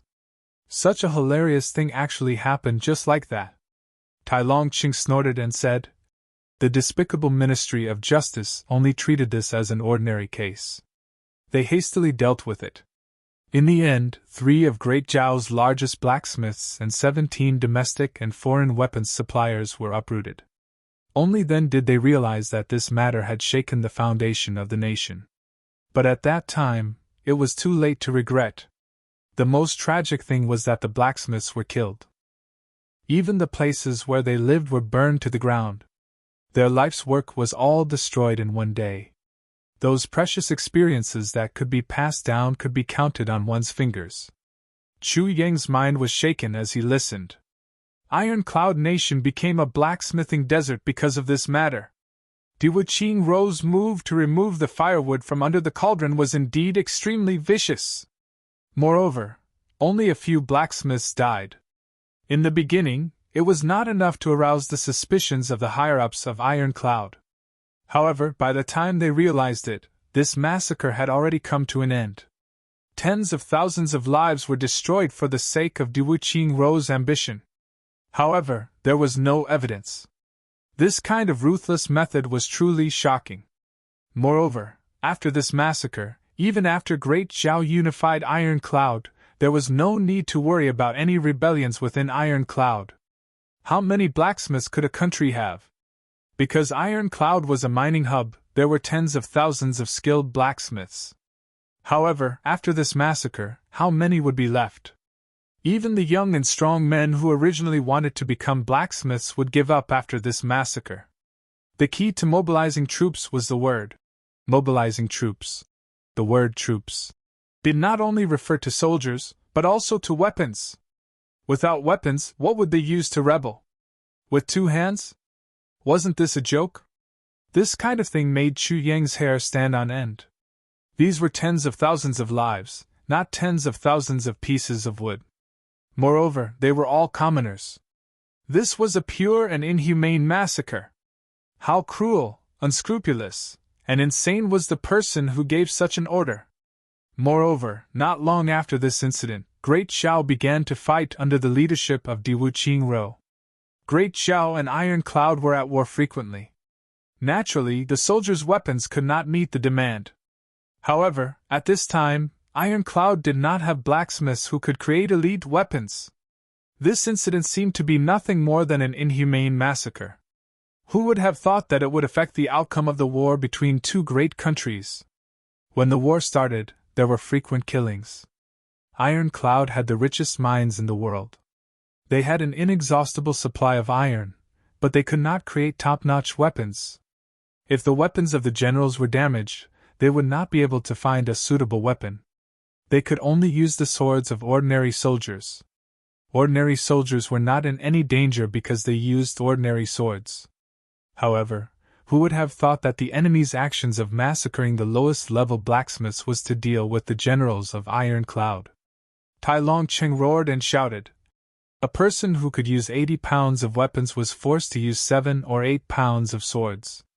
Moreover, when the swords collided with the enemy's weapons, they would break. How could their fighting strength only drop by 1 level? This is one of the major reasons why Ironclad could only protect itself for so many years. It could not eradicate external threats, let alone attack. On the battlefield, the soldiers used inferior swords and rode their horses to fight the enemy.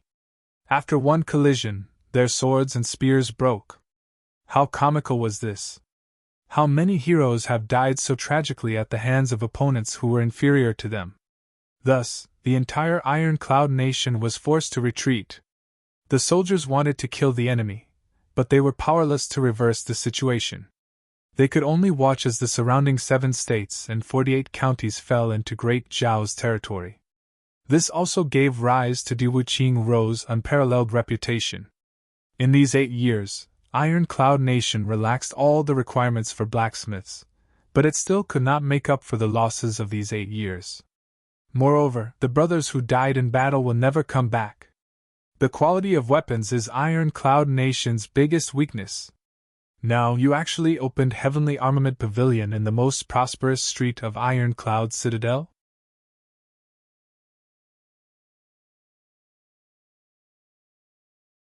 Chapter 75.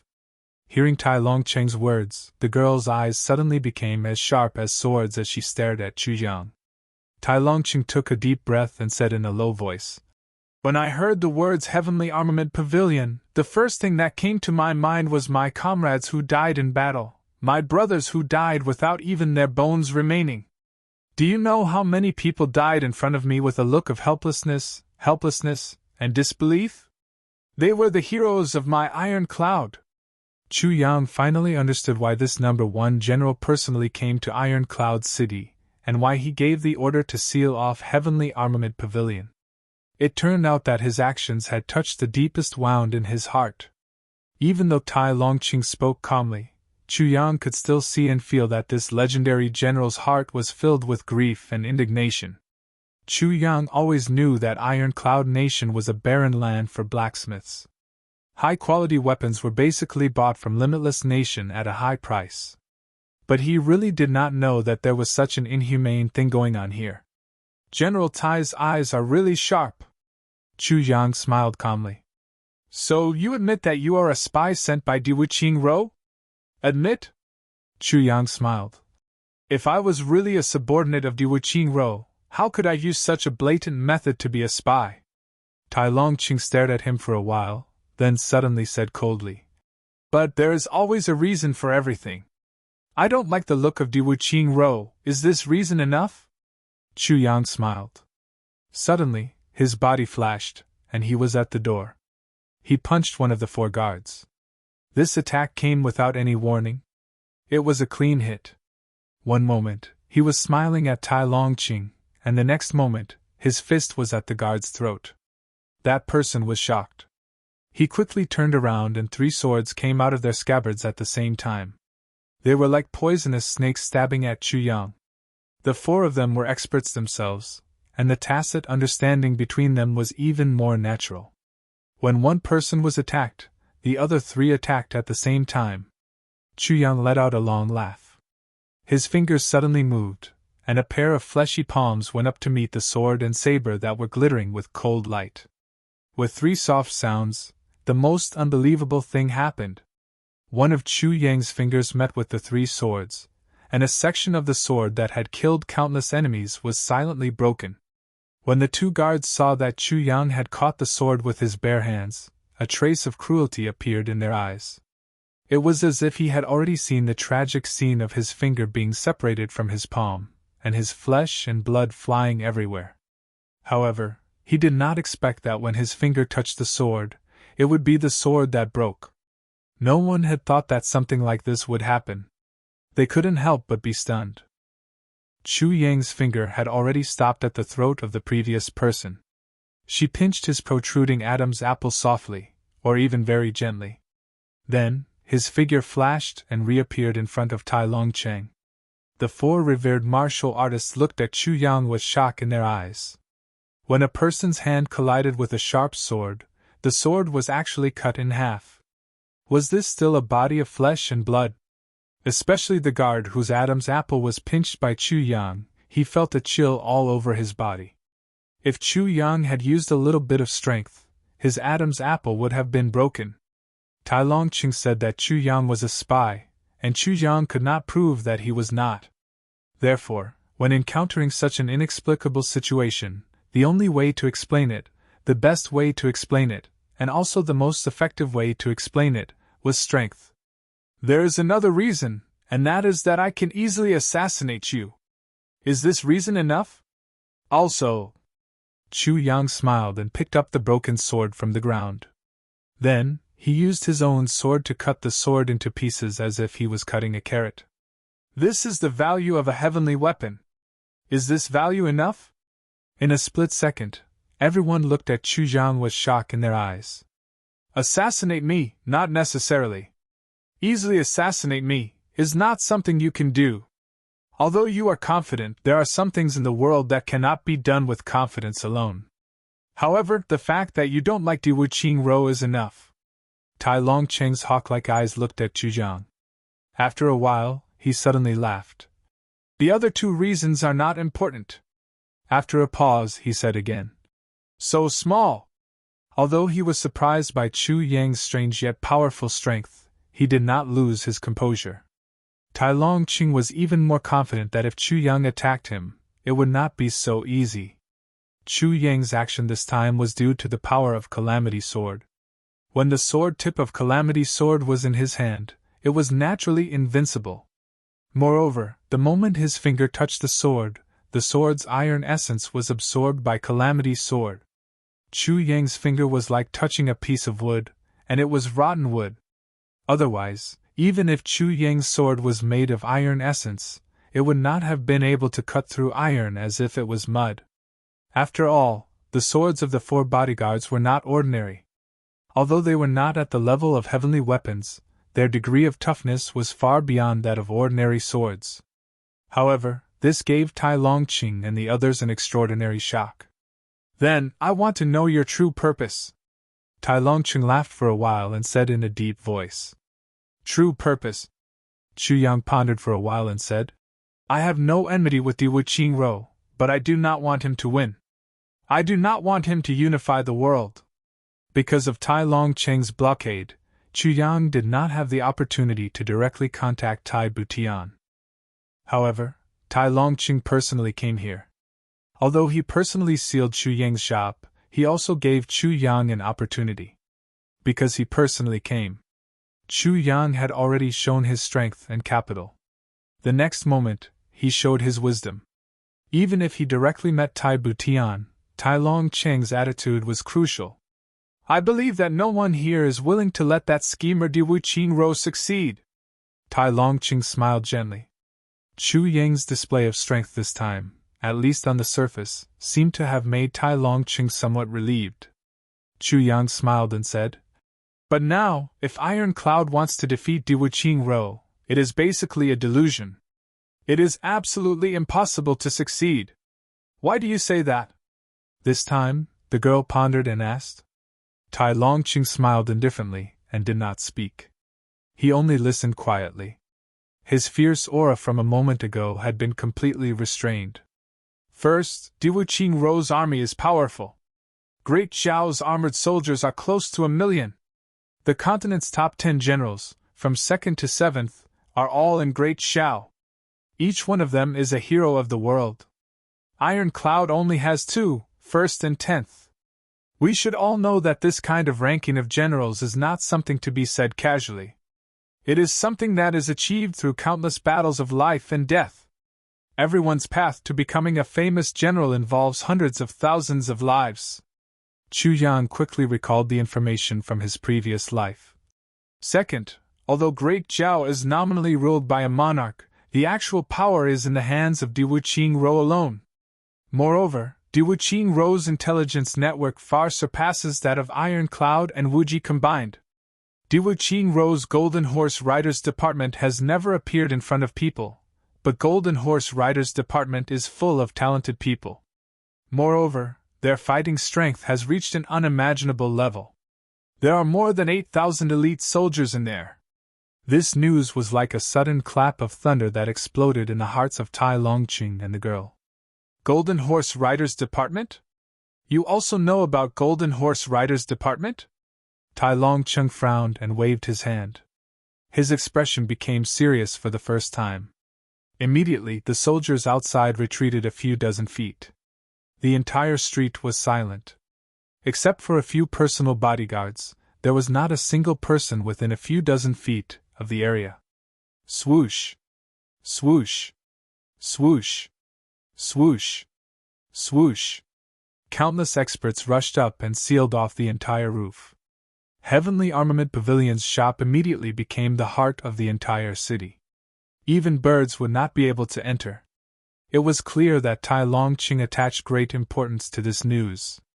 However, the strange thing was that the girl, who obviously had nothing to do with these national affairs, was not driven out by Tai Longqing. Instead, he acquiesced to her existence.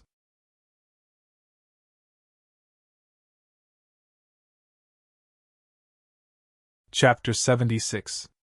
The young girl suddenly turned her head and looked at Tai Longqing.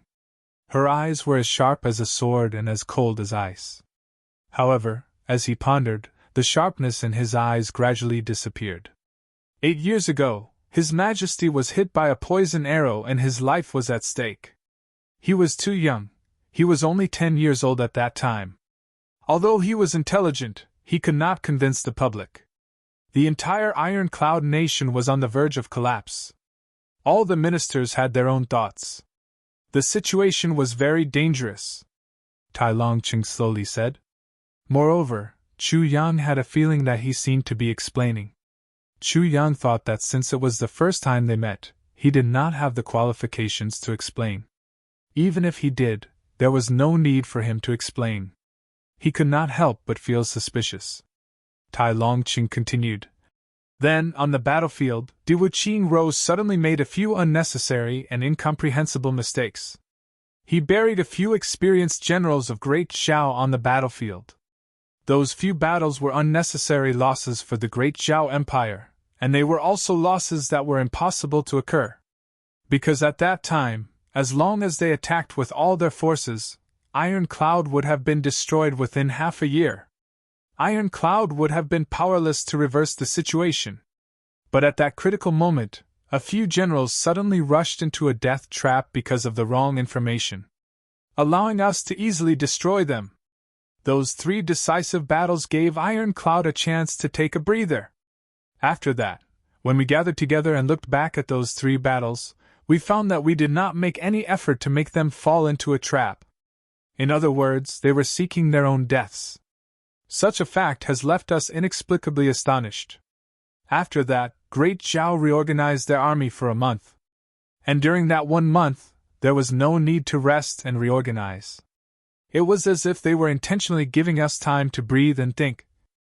Tai Longqing took a deep breath and said, Until we analyzed the intelligence of Great Zhao several times, we discovered that this was Di Wuqing Ro's plot. But this scheme forced us to cooperate. We could not help but be led by the nose. Di Wuqing Ro needs a long and drawn-out war. He needs to continuously accumulate military exploits, eliminate dissidents, promote his confidence, and control the entire military and government in his own hands. At that time, our Iron Cloud needed more time than Di Wuqing Ro. We needed more time to consolidate our domestic military and government into a fist. Because at that time, it was already a crisis, and life and death were on the line. If we do not cooperate, Iron Cloud Nation will be destroyed within a few months. But even if we do not cooperate, Di Wuqing Ro still has other opportunities. For example, the Limitless Nation. Therefore, we have no choice. Even if this is a disgrace, I can only pinch my nose and swallow it. Tai Longqing let out a long sigh. Although he didn't continue to speak, Chu Yang and the others already understood. At that time, the commanders of the 2 countries, under this tacit understanding, jointly carried out their own methods of eliminating dissidents and unifying the country. You fight for your military exploits, I fight for my territory, you eliminate your dissidents, I kill my enemies. In short, the goal of the 2 was the same, to consolidate the power of the entire country into a fist that they could use all of their strength. If Di Wuqing Ro fought a decisive battle at that time, he would naturally win. This was a matter of certainty. But after the victory, he would have to face the fear of the emperor and the suspicion of the ministers. At that time, his foundation was not stable. The worst result would be dying without a burial place. Even if he could save his life and maintain a certain status, he would forever lose the opportunity to reach the peak of power. With Di Wuqing Ro's wild ambition, how could he give up under such a favorable situation? Therefore, he could not. At that time, the entire Iron Cloud Nation was in the hands of Tai Longqing. In a precarious situation, he did not even need the enemy to attack him to collapse. Tai Longqing naturally did not want to fight a decisive battle. The commanders of the two countries did not even meet each other. But from thousands of miles away, they carried out a cooperation that reached a terrifying level of tacit understanding. The two restricted each other and weighed each other. Today, you win one battle and kill my enemy. Tomorrow, I win one battle and remove your obstacles. During that time, the millions of soldiers fighting between the two countries became a game controlled by two people behind the scenes. On one side, millions of dead souls created Diwuqing Rou's unparalleled reputation. On the other side, millions of dead souls condensed into Iron Cloud. However, this game was to buy time and fight for qualifications. But for the two sides, the starting point was completely different.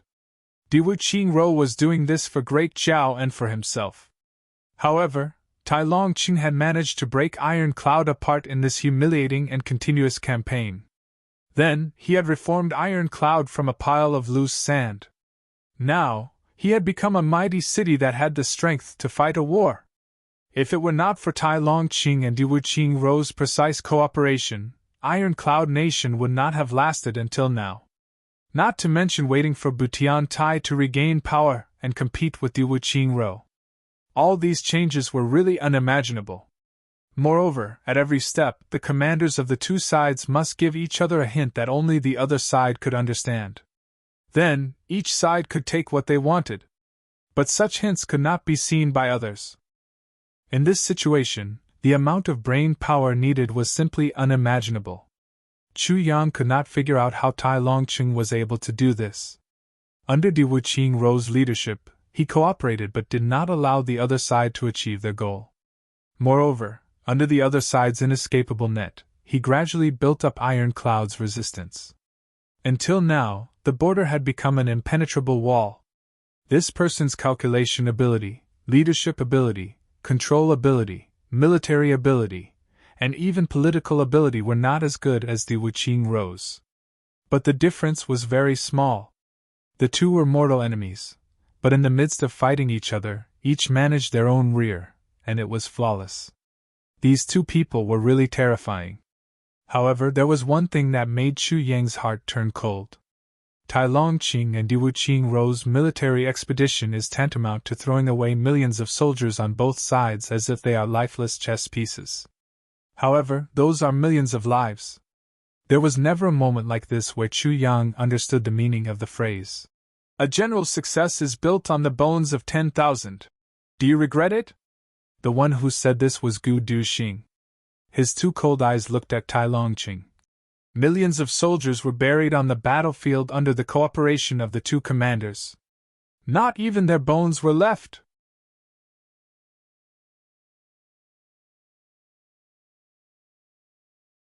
Chapter 77. Regret? I, Tai Longqing, do not regret it. Dying on the battlefield is the fate of a soldier. Tai Longqing's eyes were steady as if he was looking into nothingness. Even though this old man is grieving, I will not regret it. Grieving? Gu Duxing sneered. Did you feel any sorrow or regret when you personally sent these good men to their deaths, one by one, to be slaughtered by the enemy? You should know that the generals were at fault, and were not of the same mind as you, but the soldiers were innocent. You could have used another method to save the soldiers. Gu Duxing really could not imagine that in this world there was such a thing. The more good men, the more iron-blooded they were, the more they were sacrificed, and the more they were abandoned. What kind of bullshit theory was this? And the people who did such a ridiculous thing were the top officials of two great nations. Two people who were supposed to benefit the people had become two cruel executioners who had personally sent millions of good men in their own countries to their deaths. If I did not do this, how could I gain Diwuqing Rou's trust? Even though this old man is grieving for these dead soldiers, I have no regrets. Tai Longqing said coldly. Their deaths saved millions of people of Iron Cloud. If they did not die, Iron Cloud would have become Great Zhao's territory 8 years ago. All of Iron Cloud's men and women would have become slaves. They would have been humiliated and bullied by others. I, Tai Longqing, did such a thing that angered the heavens, but I do not regret it. In the history books of the future, when the truth of these 8 years is revealed, I, Tai Longqing, will be a sinner. But I have no regrets. If I could do it all over again, I would still make the same choice. If I, Tai Long Cheng, had surrendered and allowed Great Xiao to invade, I would have suffered some losses, but it would not have been too big. In Iron Cloud, I was a prince, a marshal. In Great Xiao, even if I was not a prince, I would still be a duke. Even if I was not a marshal, I would not be under one person, but I would not fall to the point where I would be humiliated. Even Di Wuqing would not dare. And now, this old man has to bear this eternal infamy. But what about it? Tai Longcheng smiled. Someone has to bear this infamy. As long as Iron Cloud is safe, this old man is the best person to bear this infamy. But this infamy is not easy to bear. Chu Yang snorted and said, Since the two of you are cooperating so closely, then let's take advantage of each other in this kind of cooperation. Tai Longcheng's body stiffened. His eyes suddenly emitted a sharp light. He looked at Chu Yang, but didn't say anything. 8 whole years. After 8 years of fighting, both sides suffered heavy casualties. Naturally, they needed more fresh blood. And these people would definitely use their victories to climb to a high position. But this was also the best time to arrange for a condom. I don't believe that you, Marshal Tai, didn't do that. Tai Longcheng's face was cold, he did not speak or move. I also believe that Di Wuqing has already arranged his men in Iron Cloud and CH. Moreover, even though you have a scheming mind, understand tactics, and can see through the battle situation to fight for the greatest benefits for your side, you also have a view of the overall situation. But you are not like Di Wuqing, who is a successful schemer and politician. Therefore, I believe that. Chu Yang smiled, but the words he said made Tai Longcheng's whole body turn cold. If you were in Great Xiao, there would definitely be more than 100 spies. A difference of 10 times. He paused and said, I am talking about the military, the general who leads the troops. Tai Longcheng sighed softly. Therefore, on the surface, Iron Cloud is already invulnerable, like an iron bastion. But if Di Wuqing really opens the curtain to the final battle, Iron Cloud will still be the same as 8 years ago, unable to withstand a single blow. Chu Yang said sharply, Do you really think that Di Wuqing will let you build Iron Cloud into a monolithic block? If you really think this way, then you are not worthy of the position of the #1 general. Tai Longcheng laughed strangely, and unexpectedly praised from the bottom of his heart. Not bad. You said it very well. He suddenly pondered and asked, What you said, is it because you have a secret intelligence network, or is it because you saw it? Is it your personal opinion? As soon as Tai Longcheng's words left his mouth, the eyes of the girl who had been standing silently on the side suddenly lit up. She looked at Chu Yang. Deep in her eyes, a trace of urgency emerged. Tai Longcheng asked this question with a very cautious tone. This was because the implications of this question were too great. If Chu Yang had such an intelligence network, he would be able to detect information that his own side could not. Then, it would be a great help. With this powerful intelligence network, Chu Yang would have the qualifications to work with Iron Cloud. Work together, not subordinate. But if Chu Yang did not have such an intelligence network and only speculated based on a few clues, then it would be even more frightening. It was enough to prove that this young man in front of them was not inferior to Di Wuqing in terms of intelligence. In fact, he was even more intelligent. This was a heaven-shaking talent. One person could make a country prosper. One person could establish a country. This was the kind of person that people were talking about. Chu Yang was silent for a moment, and finally said, I do not have such a powerful intelligence network. Tai Longcheng and the girls' faces changed color at the same time. Their expressions were always calm. Even when they heard about Di Wuqing's conspiracy and his unexpected strength, their eyes only slightly moved. But when they heard Chu Yang's words, even their faces changed. All of this was because of the intelligence of this young man in front of them? I didn't speculate about this either, Chu Yang added. He knew the meaning of Tai Longcheng's question. He also knew that if he let Tai Longcheng misunderstand, it would be very beneficial for him. But Chu Yang still gave up on this opportunity. Because if he really gave the other side such a hint, then in the future, there would be many things that they would ask for his opinion on. Even though he would be able to obtain power far beyond his expectations. But at that time, if he made a mistake, then he would directly lose millions of soldiers. It would directly affect the outcome of the war between the two countries.